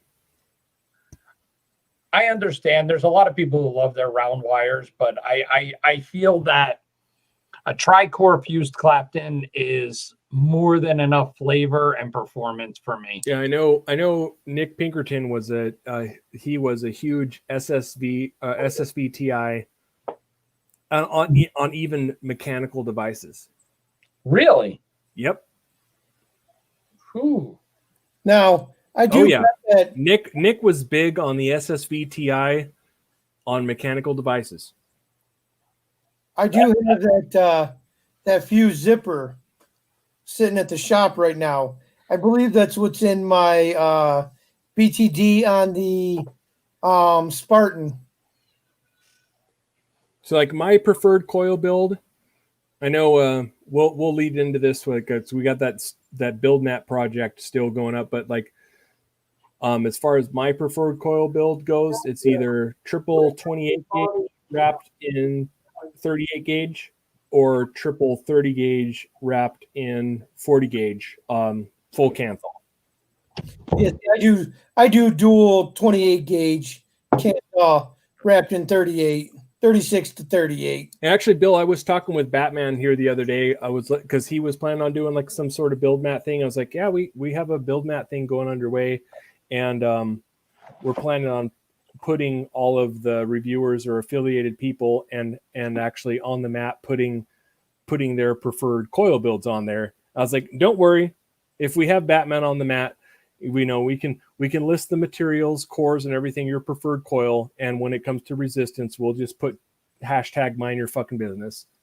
That's a great idea. I got to get with him since I've been out for 2 weeks. I got to get with him with the maker, see if he's even got a demo mat coming in.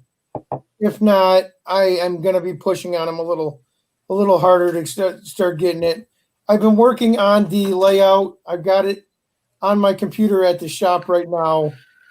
Trying to come up with some type of layout and design for it. And we'll have to see. We really got to see who's all going on the mat. Yeah. Well, Mike, what I've never actually asked you that. What is your preferred coil build? Dual 28-36. All right. Canthal, around a 3 millimeter, 6.5 reps. And I also like it with a dual 28 gauge and 90 core as well, which comes in about a 0.35. Yeah. It is hard to beat the ramp up that you get on an N90. No, it definitely is. So when it comes to the build mat, when I brought the build mat up to Dominic, because I'm the one that came up with the whole build mat idea, I wanted to do a build mat that advertised all of us guys in the game that don't really have a name. Yep. Who was it that came up with the idea of putting our like preferred coil builds on? Me and Tom and Bill, we were talking about it in one of the shows. Yep.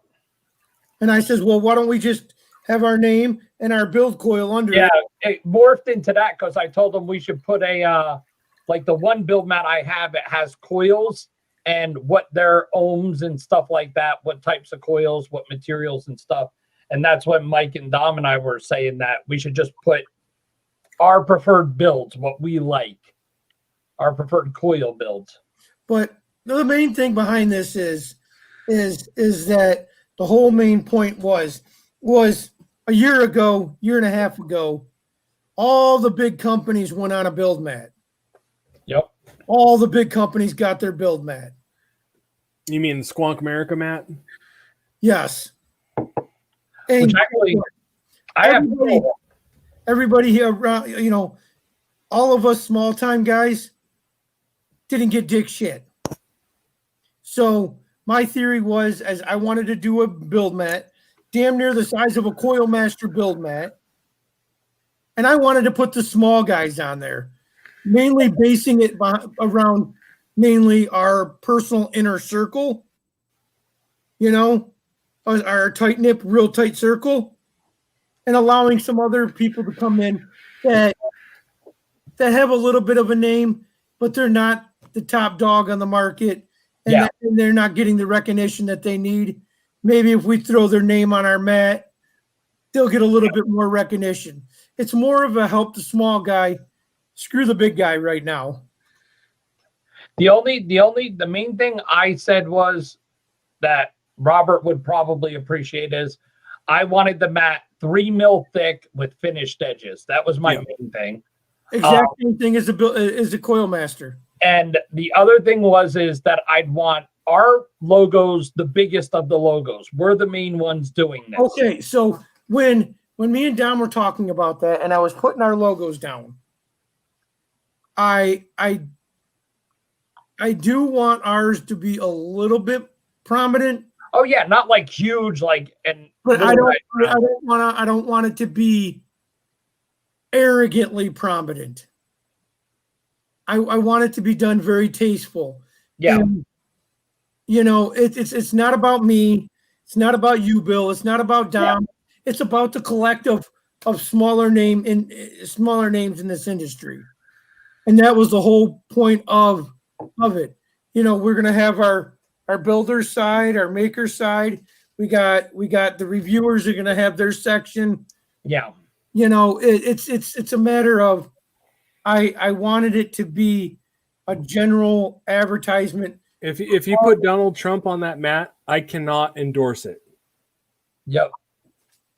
No, I'm just gonna put that out there right now. I do agree. I keep my politics out of it. Yeah, I agree with Chris Clash. I think the bottom edge should have a ruler across it for the guys who actually build coils. Yeah, no, it will definitely have a ruler across the bottom. Yeah, without going into the political street, like if you guys will know right now, I won't have any affiliation with Donald Trump. Okay. So would there be a problem if at the top I put it's fun to stay at the YMCA? I'm just kidding. Yeah, we are going to do the ruler, Ray. It's that was one of the things we did talk about. I was trying to think. Oh, the only other thing that was discussed was John Hart, and he got vetoed pretty quick with the RGB fucking lights in it. Yeah. I'm not looking. I tried. I'm not looking to spend that kind of money. I want to keep these things affordable. Yeah. And advertisable. You spelled huge wrong, Ray. Yeah, it's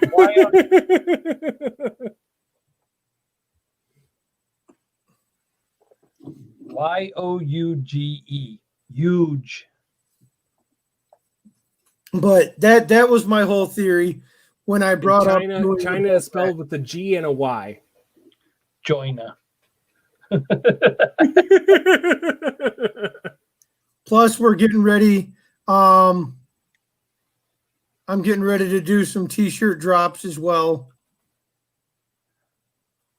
I have a shirt that you guys might like. It's not vaping, but it is part of my Angry American t-shirt line now. And yes, I use the idea that I've seen done so many times before, but I wanted my own. And actually, I have one.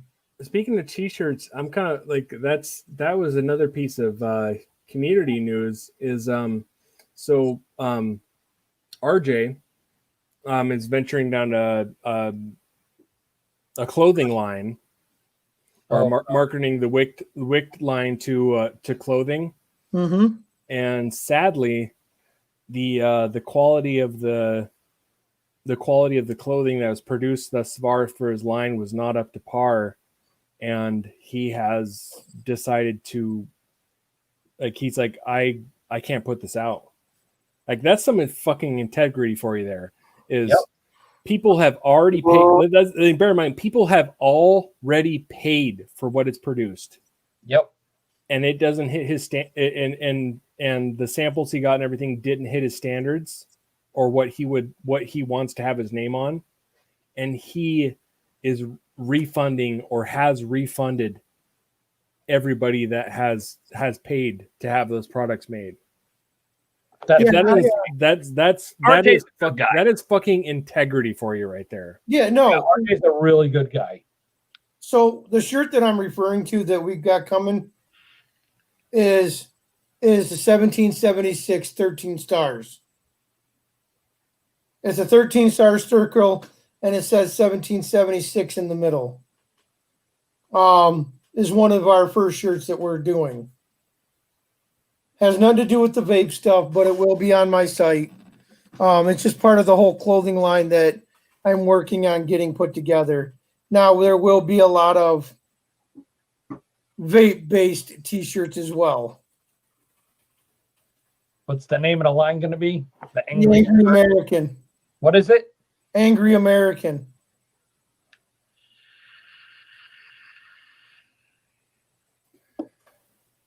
I know. As far as our affiliation, like me, and you, Bill, primarily. Like, I know there was some kind of issues between Mountaineer or Steven and Yep.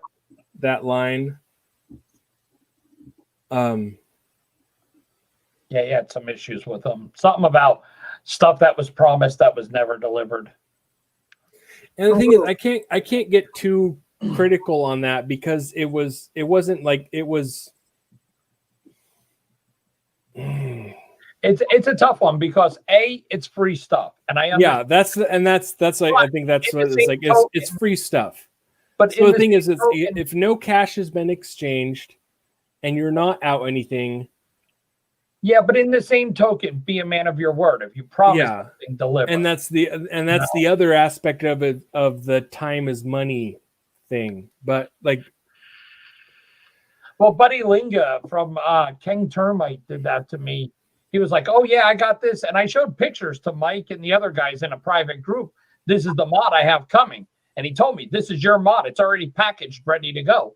And the problem is he put a picture of it because it looked so good on his fucking Facebook, and some guy offered him more than the RRP because he said it's already promised. He goes, "Well, how about you give him something else, and I'll give you this much for it." And he messaged me back going, "I had to sell it. I couldn't turn that offer down." Yeah. I was like, "Okay, I understand." You know, I let no. So like with RJ, I found out from a third party that RJ vouches for me. Like I was like, someone messaged me was like, "So yeah, I know we had this deal going down. We don't need to continue with vouches because RJ vouched for you." And I was like, "What?" Like it was RJ vouch. I was like, "Oh, okay," because as far as anything I posted to the Wicked group or anything was, it was shortly after the Wicked review, where Steven had this idea of how the airflow inserts for the Wicked could have been improved by giving them a half pipe shape. And I was like, well, shit, I got time. I got a Dremel. And I just went to it and I shared that with the group. And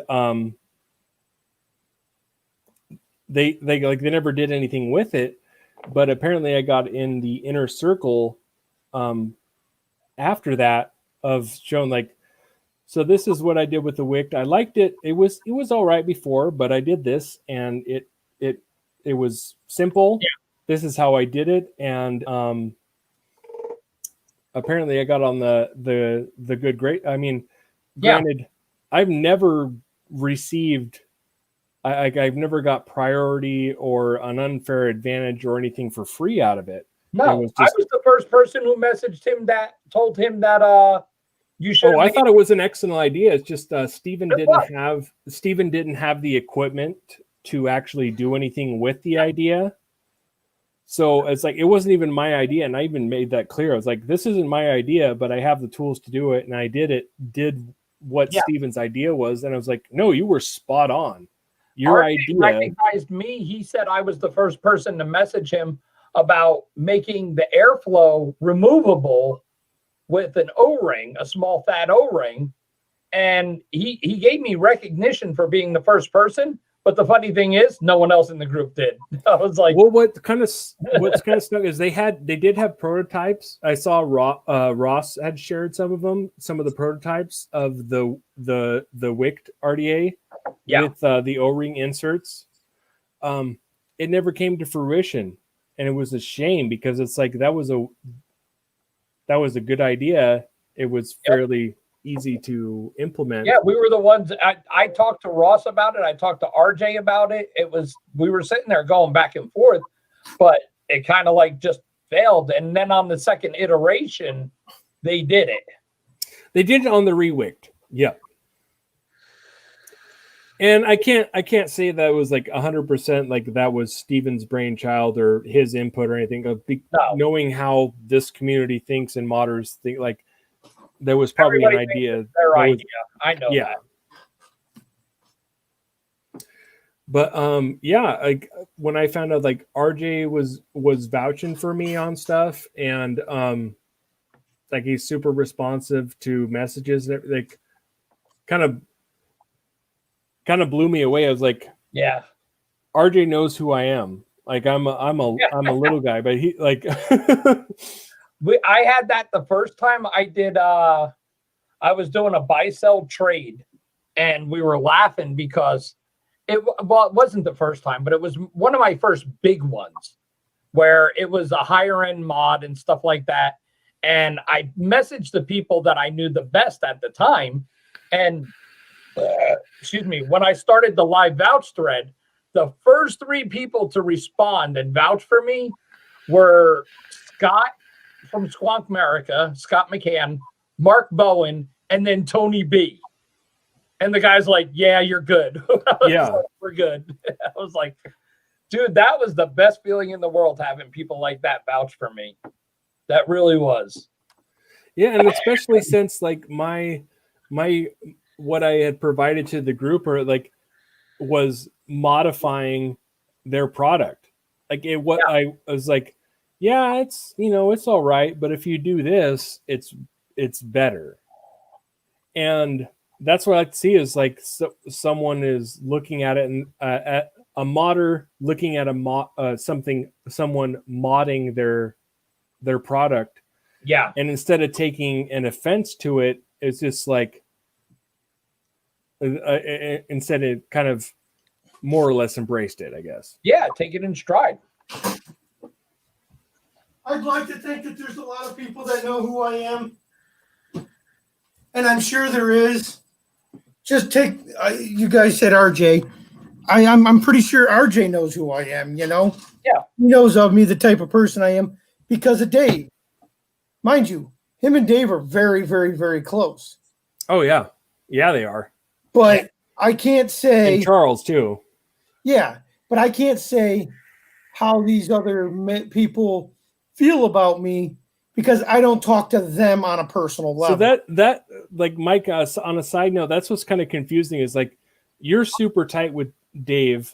RJ knows who you are, but I get part of your like you and Charles are competitors, really. Yeah. Essentially. But it just find it kind of odd, like how close you are with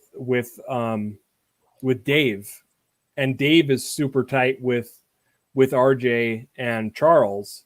I do know this, and it's like why isn't Mike into this fold? Because Mike doesn't choose to get into that fold. Here's the thing, guys, is I'm not into this industry for.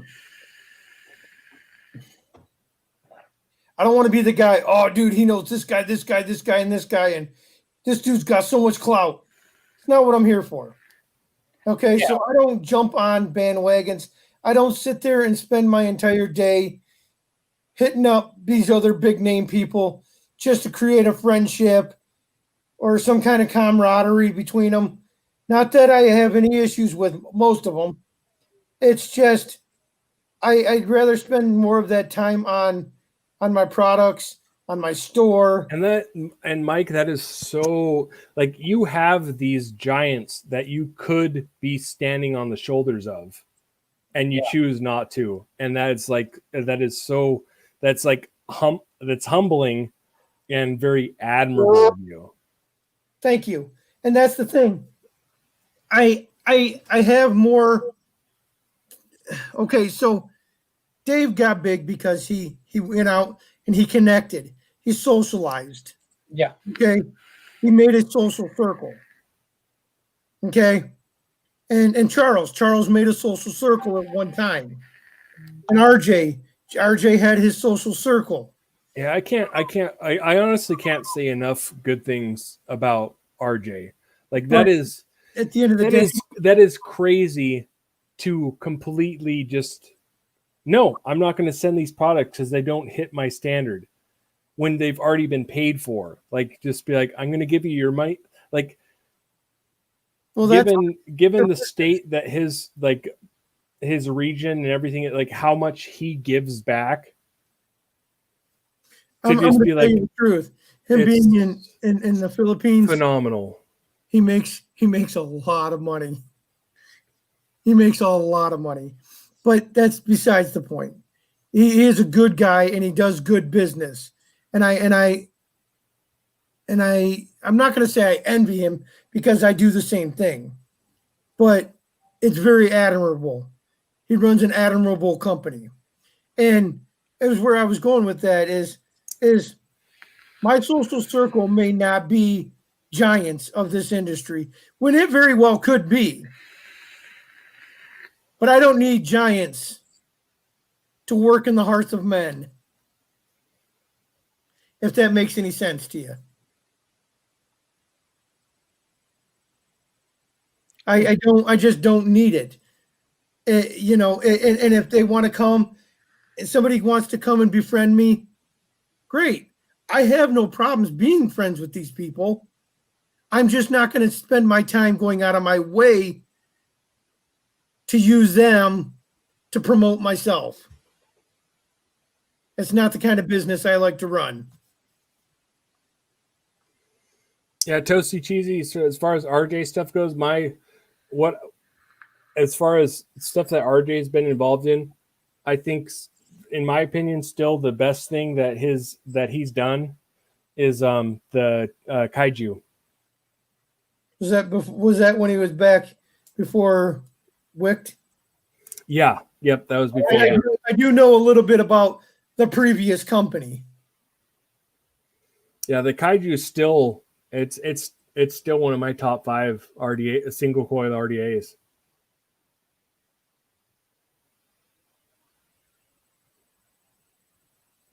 And like I said, anytime I've ever interacted with RJ, which I have interacted with him, very little, but I have, it's been pleasant.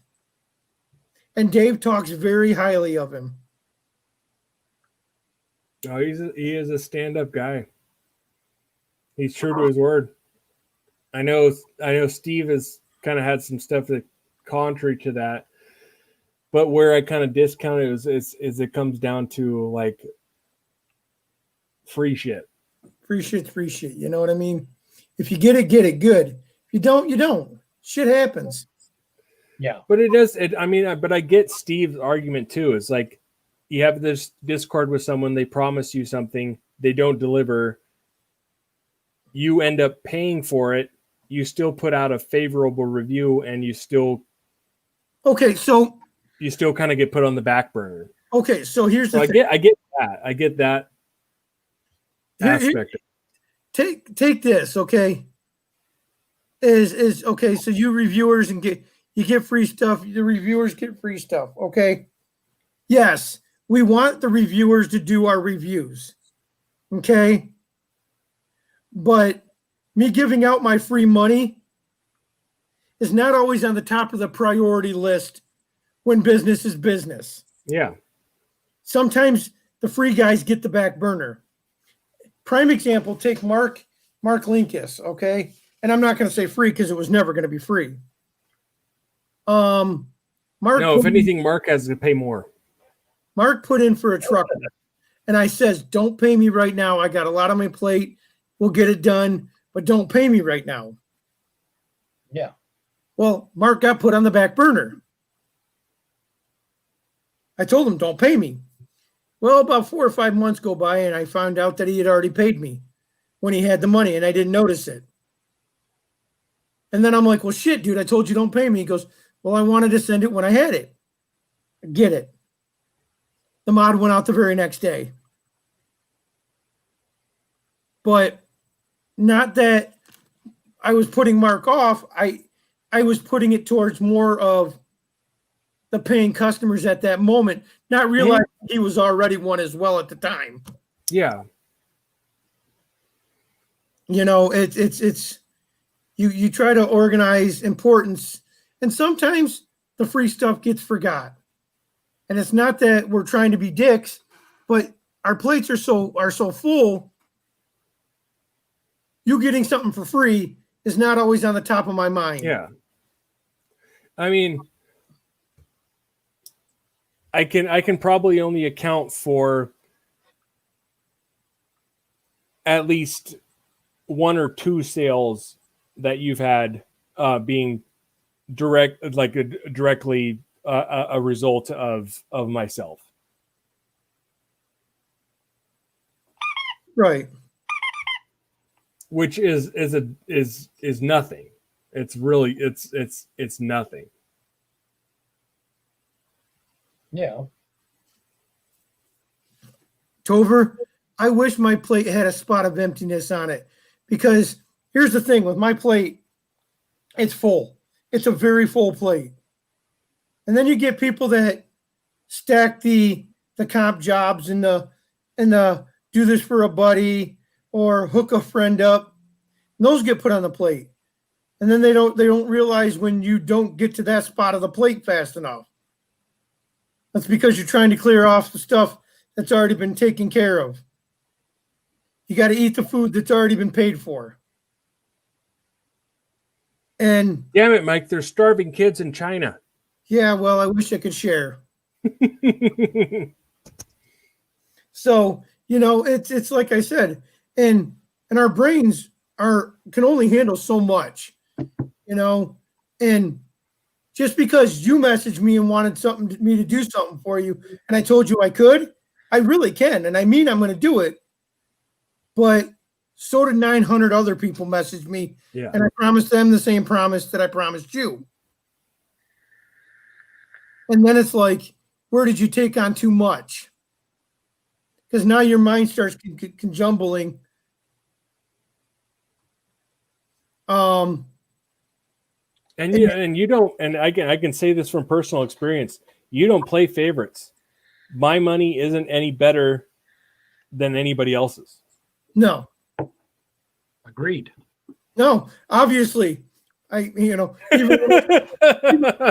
my daughter's boyfriend builds your fucking mod. Obviously.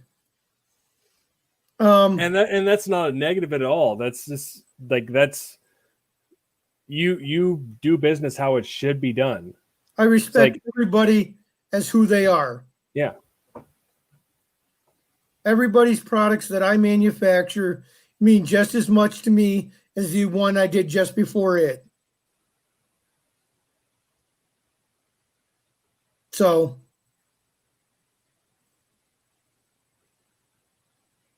I do know we got to get some more pouches done. That's going to be the biggest thing that we're lacking on this order is pouches. And mind you, everybody, my wife had COVID too. Now, is it those leather pouches you did, were they lasered or embroidered? Lasered. Okay.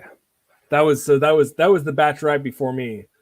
Yes. Well, you got one of those. No, you got a pouch. You just didn't get laser engraving. Yeah. Yeah. So it's the batch after you. So yeah, same. The batch just before my same difference. Yeah. You're a little backwards, but we're okay. I can't imagine what that smell was like, though. Oh, dude, it's kind of putrid. I try to burn as many in a day as I can and have all the doors open on the store so it can air out. It kind of smells like burning flesh. Yeah, when I worked at Walmart overnights, one of the guys I worked with was a retired military mortician, and he said he can't do barbecue. Yeah, Ray. Ray, the best way you can treat these pouches is treat them like Ray. Also, just real side note, Ray. Treat them like your own fucking pouch. Moisturize it, massage it. Yeah, they're pure suede. So if you treat it as such pure suede, it will be nice. Yeah, it will dry wet with water or like a juice product. He didn't piss on it, did he? VG or PG shouldn't be detrimental to it. It will. It may discolor and stain it. Yeah, Ray, I bet it hasn't. I've actually got a blue one that we ended up using as a test piece because something got on it. So I'm going to tell you what I do. So you have sweet. One of the tricks that I do, I used to wear buckskin boots for my job, and they were like the suede buckskin. And if oil or something got on them, I would actually soap and water the whole boot. But then what I would do is I would actually cover the whole boot in powder, and then take a light corn brush and lightly scrub it or comb it, and actually it would suck that oil right out of the fucking buckskin. Yeah, you should be able to do a standard like suede conditioner, suede wash. Your best bet, if you're going to get suede, if he sends you a pouch, I would actually go on. They have it on the Vans website. You can buy them at any shoe store. They actually have conditioning sprays that you can spray on the suede, and it'll actually waterproof it. Maybe I'll start doing that before I send them out. No, you know what you do? Make a little instruction thing. A little care card. A bunch of them and just cut them out on, and just add it into each of the pouches. How to care for the pouch. Yeah, I never thought about it. I just made the pouches and threw the mods. Just put, don't be a jackass. Yeah, it happens. I mean, but that trick that I said about the powder, I've used powder, I've used cornstarch, anything that's really like sucks up water or something, you know. So Ex-wife? Yeah. No, that sucks up other men. That's why she's the ex-wife. But yeah, the powder is a cool trick. If you put it on there, and it actually, the cool part is the powder. When you put it on there and it sucks the oil up, and then you lightly brush it, what it does is it brushes the properties of the powder into the fabric or into the suede itself. I'm trying to remember. There's lightens it. So there's a leather lotion. It's called like saddle something. Saddle soap. Yeah. And there's also suede conditioner. Yep. So if it got stiff, you can rub some conditioner into it. Now, I will tell you, rubbing any kind of moisturizer or conditioner into it will loosen it up. It's not going to look as fuzzy. Huh? It's not going to look as fuzzy though. It'll kind of mat it down sometimes. Those correct. So what I would suggest is one of the easiest way is you could buy a suede care kit in any shoe store. They make them for suede shoes. Mm-hmm. So you can go to any shoe store or into some of the supermarkets. They have like the general bullshit, like electrical and shoe care and shoe polish and stuff. There's actually suede care kits that come with the little, straw bristle brush for combing it and everything. That's what I've done with my suede stuff. So it's, but I always, every time I get anything suede, I actually have the shoe conditioner spray that you spray on it, and it waterproofs it, and it looks brand new all the time. I can pour hot coffee on the shit and it just runs right off. So before we get further down the leather care rabbit hole, I got some shit to attend to. So all right. I'll catch you guys later. Later, Robert. Be good, sir. Yeah, so when I did the suede bags, I did it for the air of high end quality. Yeah. I didn't think much about care of the pouch. I will be honest with that. It didn't cross my mind. Presentation more so crossed my mind. Absolutely. No, I totally get it. And you know what? I wouldn't have thought of it. I mean, if I were to get one, I would spray it down right away because I recognize suede and I take care of my suede stuffs. But, it's for a general person, they're going to go, oh, cool, suede pouch, and just throw it to the side or whatnot. Throw it up on the counter. Mm-hmm. Well, that's like take Jay Hayes. He got the trucker. He put the pouch behind the mod on the shelf. Yeah. And pointed the mod out. Yeah. That was it. He'll never touch that pouch again. Yep. to sit there, get about 3 layers of dust on it. So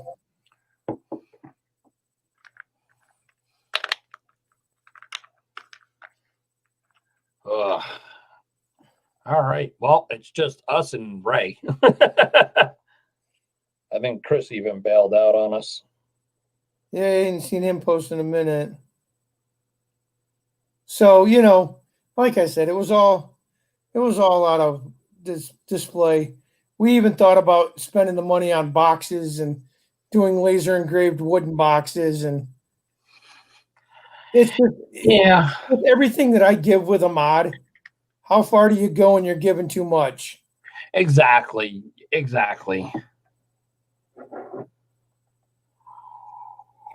Because Tover, nobody wants variable voltage. Nobody Yeah. cares about variable voltage. Yeah. Nobody wants variable voltage anymore. I mean, there's a couple mods. There was some older mods like the original, what was it? The Tesla V3 Invader had the potentiometer, which was variable voltage, but You're talking about the one that looked like a jerry can. and it had the little potentiometer switch on it. Yeah. I actually love that mod. That was one of those old bulletproof Okay, mods. a funny story. You've heard the story about me getting robbed, right? Yeah. Okay, so I'm not going to say any names because, well, I just shouldn't. And Uh-oh.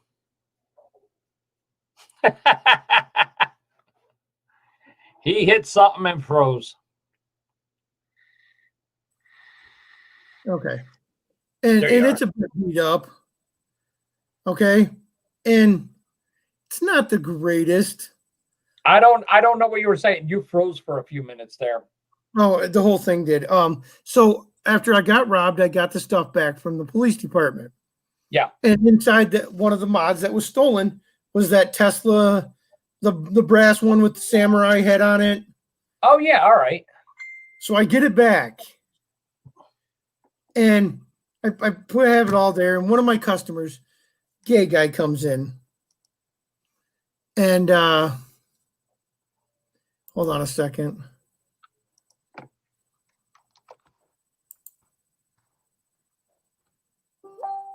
Oh, so a gay guy, one of my gay customers come in. He's a good guy, good friend. Mm-hmm. He's like, "Oh, I like that. It's weird." And I says, "Yeah, but it's used, dude. It's been used as shit, and it was just got back from the robbery." He goes, "What do you want for it?" Fuck, I don't know. Give me $30 for it. He's like, "All right, cool." So then he goes to his boyfriend's work with the mod. Yeah. So he's got it in his hands, and the guy that comes up to the counter looks down and he goes,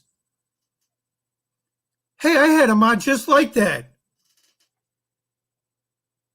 And my friend looks up and goes, "I know. This is the exact same one, you thieving little bitch. You lucky I don't come over this fucking counter. Now go get your fucking boss." Oh my God. The guy who robbed me actually worked for one of my good friends at the McDonald's. Oh my God. And he was like, "Yeah, this is the exact same fucking one, you little prick." That's funny. So like 2 days later, he comes back to the shop and he's telling me this story, and I'm like, "You did not do that." He goes, "Yeah, no, I did." And then I threatened to beat him up. How bad is it when you get threatened to be beat up by a gay guy? Did they announce the election results? No, you're not going to see it for a month. That's what I was thinking. We were just talking about that. I told my wife, I said, everybody's going to be fighting over it right now. Wow, it is fucking close. But apparently it's not close on electoral votes. They still got some big states to do. Mm-hmm. I'm not following it. I'm not following it tonight. Well, we were laughing about it because I told my wife, I said, you know, it's going to be fucking funny. And she goes, what? She goes, well, let the Democrats have it. And then, we'll see what happens to the country then. I was like, well, the problem is the Democrats control the media. So therefore, you'll never hear about how bad the state is. Vaping will be gone 100%. And you know what? Hate Donald Trump. I don't give a fuck. I know we weren't going to go political here. Hate the fucking guy. I don't care. The Democrats have said they will 100%, without a shadow of a doubt, ban vaping in full. Yep. So I saw a post today saying, I'm watching all of my fellow vapors cheering that they voted Democrat. Do they know they will no longer be vapors? Yep. That's what's going to happen. That's what's going to happen. I've just sat back and not said nothing. I've not said nothing. I mean, regardless of anything else, I am a single issue voter when it comes to vaping. This is my livelihood, my business. I agree. And it's saving people's lives. I had a long discussion with the registered nurse at the hospital today. She actually sat there and listened to me. And her first comment was I've heard that vaping is causing children's lungs to look like a 90-year-old lung. I said, no, ma'am. I says, and I could back this up with facts when I get out of here. I says, I'm part of a state organization. We have to pull every bit of data and research and test that is made against vaping and for vaping. We have to analyze every single thing when we're sitting in front of Lansing arguing with the governor about it's a life-saving device. Yeah. And she goes, oh, well, I guess I'm going to have to do some more research. Yes, you are. Yeah. Sad part is you're a nurse. You should know better. No, it doesn't mean that. If she hasn't had to deal with it and she hasn't done the studies for it and they didn't educate her in school, no, she shouldn't have to know better. She should want to learn more. Yeah. But doesn't mean she should. No, I agree. This is going to be over. There's going to be so many people contesting the results, just like they fucking did with Hillary. They're going to contest the results. They're going to argue. They're going to claim, oh, this side cheated, that side cheated. We're not going to hear the end of this fucking election till sometime in December, if we're lucky. Well, neither of them want to concede, so. No. So I 100%, my vote was 100% based on vaping. That is it. Mine as well. I don't care about any of the other. I mean, granted, I have views that I like one way or the other, but my vote was based on vape. Yeah, I agree. I agree 100%. That's. I want to be able to continue to save people's lives and continue to manufacture my products. I'll be honest with you, Ray. I saw what you said. You bet a Billy that Trump would win. That is a bet I would not have taken because of the simple fact. The way the Democrats have been rallying this year, the way they've been pushing as hard as they have, this is not going to be an easy race. It's not. Did you see when they advertised Kamala Harris, when they announced Kamala Harris to come up and do a speech at a rally? They announced her, let's welcome the next president of the United States, Kamala Harris. Yep. And she comes out on stage talking about, yeah, you need to vote for me and Joe.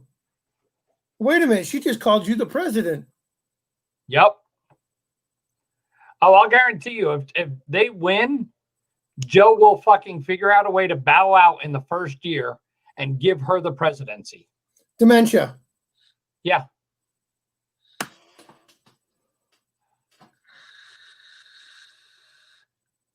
Yep. It's oof. Yeah. It's None of us got the balls to take that bet, Ray. Yeah, no one's going to take that bet. But I will say, am I worried? Yes. I am actually. I have never been this worried before. 2016, I wasn't worried. Yeah.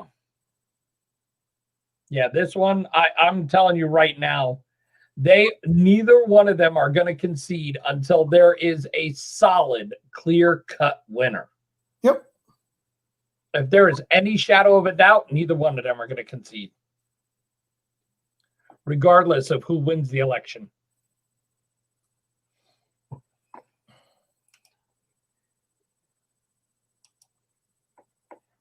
Just worries me. Yeah, they're saying Joe Biden only needs 61 more electoral votes to win.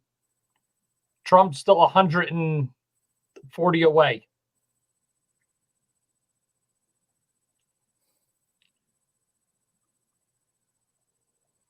I don't want to hear about it.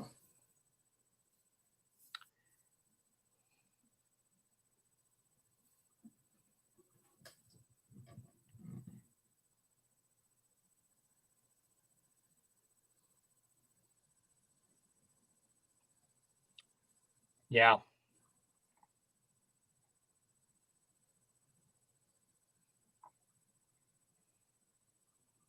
Yeah, Trump tore up the fucking South and the Midwest. He needs Pennsylvania and he needs fucking Michigan. He's leading in Pennsylvania and he is leading in Michigan. Those are the ones that are going to put him over the top. Yeah. Nevada's still gray. It's the only one that's still gray.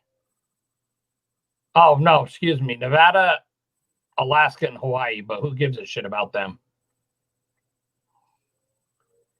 Yeah, Biden tore up the Northeast, the New England states, and the far west states. That's it. Those are the main ones. But Trump is leading. Yeah, it's yeah, we'll have to see what's left. This is the most broken election, too. It is.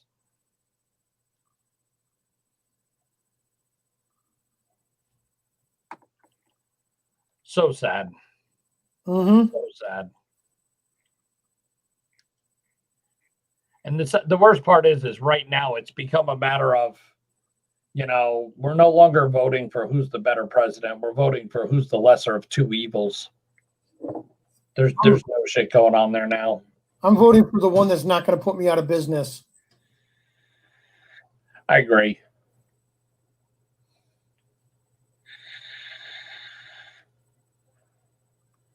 I agree, Ray.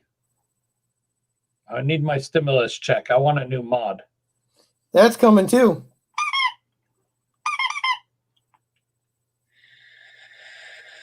Sadly, my stimulus check is just going to help pay the store rent because I lost so much money with this fucking COVID. Yep. Oh.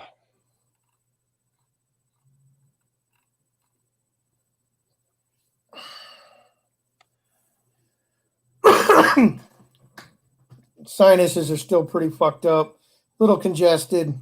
Yeah. Definitely not up to full energy.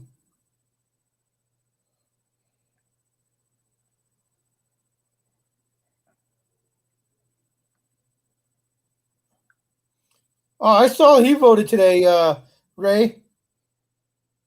He got his vote in.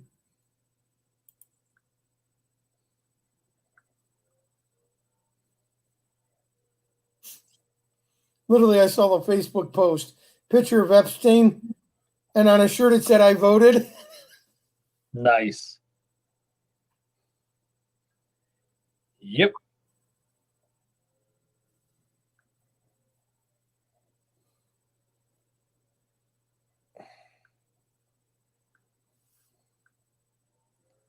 Yeah. So here's the fucked up thing. I didn't think I was coming home from the hospital today. Yeah. So I was bitching I wanted to vote. Now, voting out of the hospital has never been anything that they've ever endorsed or did. So they have this new program called an emergency ballot posting, balloting. Yeah. I had to go through the Social Security, social services at the hospital. They had me fill out all kinds of paperwork. They submitted it to my local clerk. My wife called over to get it, and he said, no. It's after Friday. He cannot have it. Huh. He's in the hospital, though. Doesn't matter.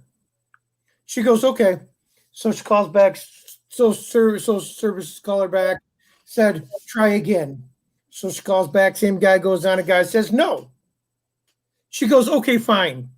My husband's got COVID-19. He's going to check out of the fucking hospital. He's going to be down at the voting booth and give everybody COVID just to make sure he can get his fucking vote in. And then we'll just tell them they all can thank you. Guy's like, come on down and pick up the ballot. What a fucking twat. So she gets the ballot to me yesterday at about 5:30, 5:45. I fill it all out, seal it back up in the envelope, and she delivers it off to the special box. I get a call from the social worker this morning. Mike, I just want to let you know your wife, I talked to your wife. She said she dropped off the ballot. And I checked the website and it does show that you have voted. Awesome. She goes, so I'm glad we were able to help with that emergency ballot. Yeah. A couple hours later, social worker calls me. Hey, Mike, I just wanted to know, our marketing department here at the hospital, and I was at a hospital called St. Joe's. It's probably one of the best in the state. St. Joe's Mercy Hospital. That we only go to some of the best. You know what I mean? Yeah. Our marketing department said, since this year was a record year, and you are the first person that was able to successfully emergency vote from the hospital. Can we do an interview with you and your wife for our marketing department? So what are they going to ask? Who'd you vote for? I don't think they're going to ask that, but probably how the process went, what I had to go through. But they want to be able to let patients know that now that if they're in the hospital, they can request an emergency ballot. Because I didn't file for a ballot because I had every intentions of going on down there and voting before I caught COVID. Yeah. I voted like 3 weeks ago, but they were doing some guerrilla tactic shit on the news here. So me and my wife were laughing because we went down and we voted, and there was like 3 people in front of us on the line. There was a guy got arrested for electioneering, which you're not allowed to do. It's illegal. I told you about that. Mm-hmm. And but as soon as we got home, literally, no joke, we walked in the door. I didn't even have I didn't wear my jacket. I'm sorry. I was pulling my shoes off, and the news was on TV because my mother-in-law's here, and the news is going, oh, you might want to mail in your ballots. There's like ridiculously long lines at all the election booths. And I was like, are you fucking kidding me? They were trying to steer everybody to mail in their ballots for early voting rather than going there. Mm-hmm. And yes, Ray, I did. That is why I was at the hospital. I was beating COVID. Yep, he had the COVID.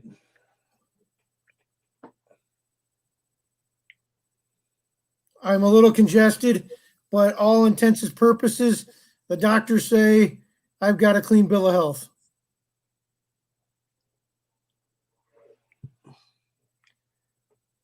That's why I wanted to make sure I came in here and did this show tonight so I could have some normalcy. The last couple weeks have been pretty bad.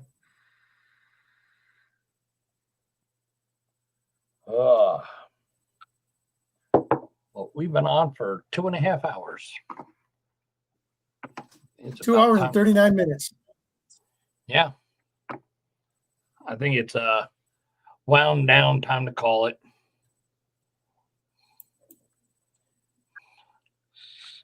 All right. Yeah.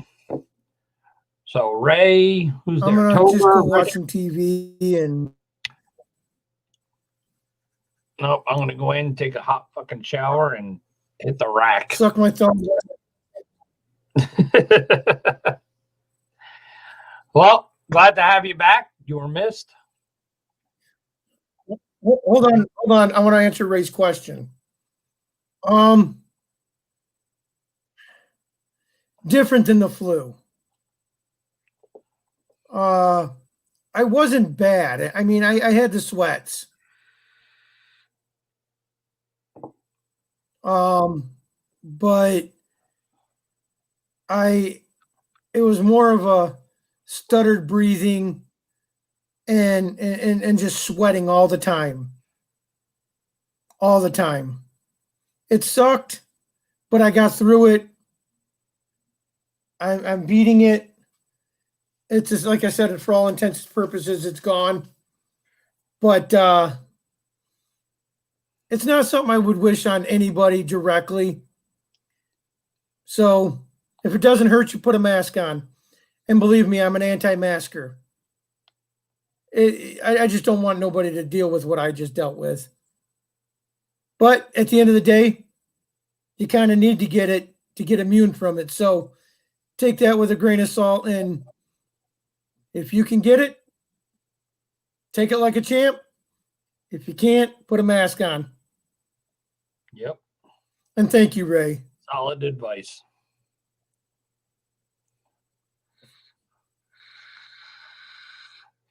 That's the only way I can look at that one. Yeah. If you can take it like a man, because now I'm immune to it. I can't get it again for a long time. I built that was the argument. antibodies. I was wondering if you could get it again. They said that it's very rare to just, if you just go through it and get through it, it's rare to catch it again. It is. It is. Usually your body builds immunities to it. Yeah, and then I also, with me, I took the 5-day treatment of that Remdesivir. Yeah. Remdesivir. And that even set it in a little bit stronger, my immunity to catching it again. Nice. Yeah. So. Yep. All right, guys. Well, everybody, y'all have a good night. I'm going to end this. We'll see you Thursday. Bye. Take care.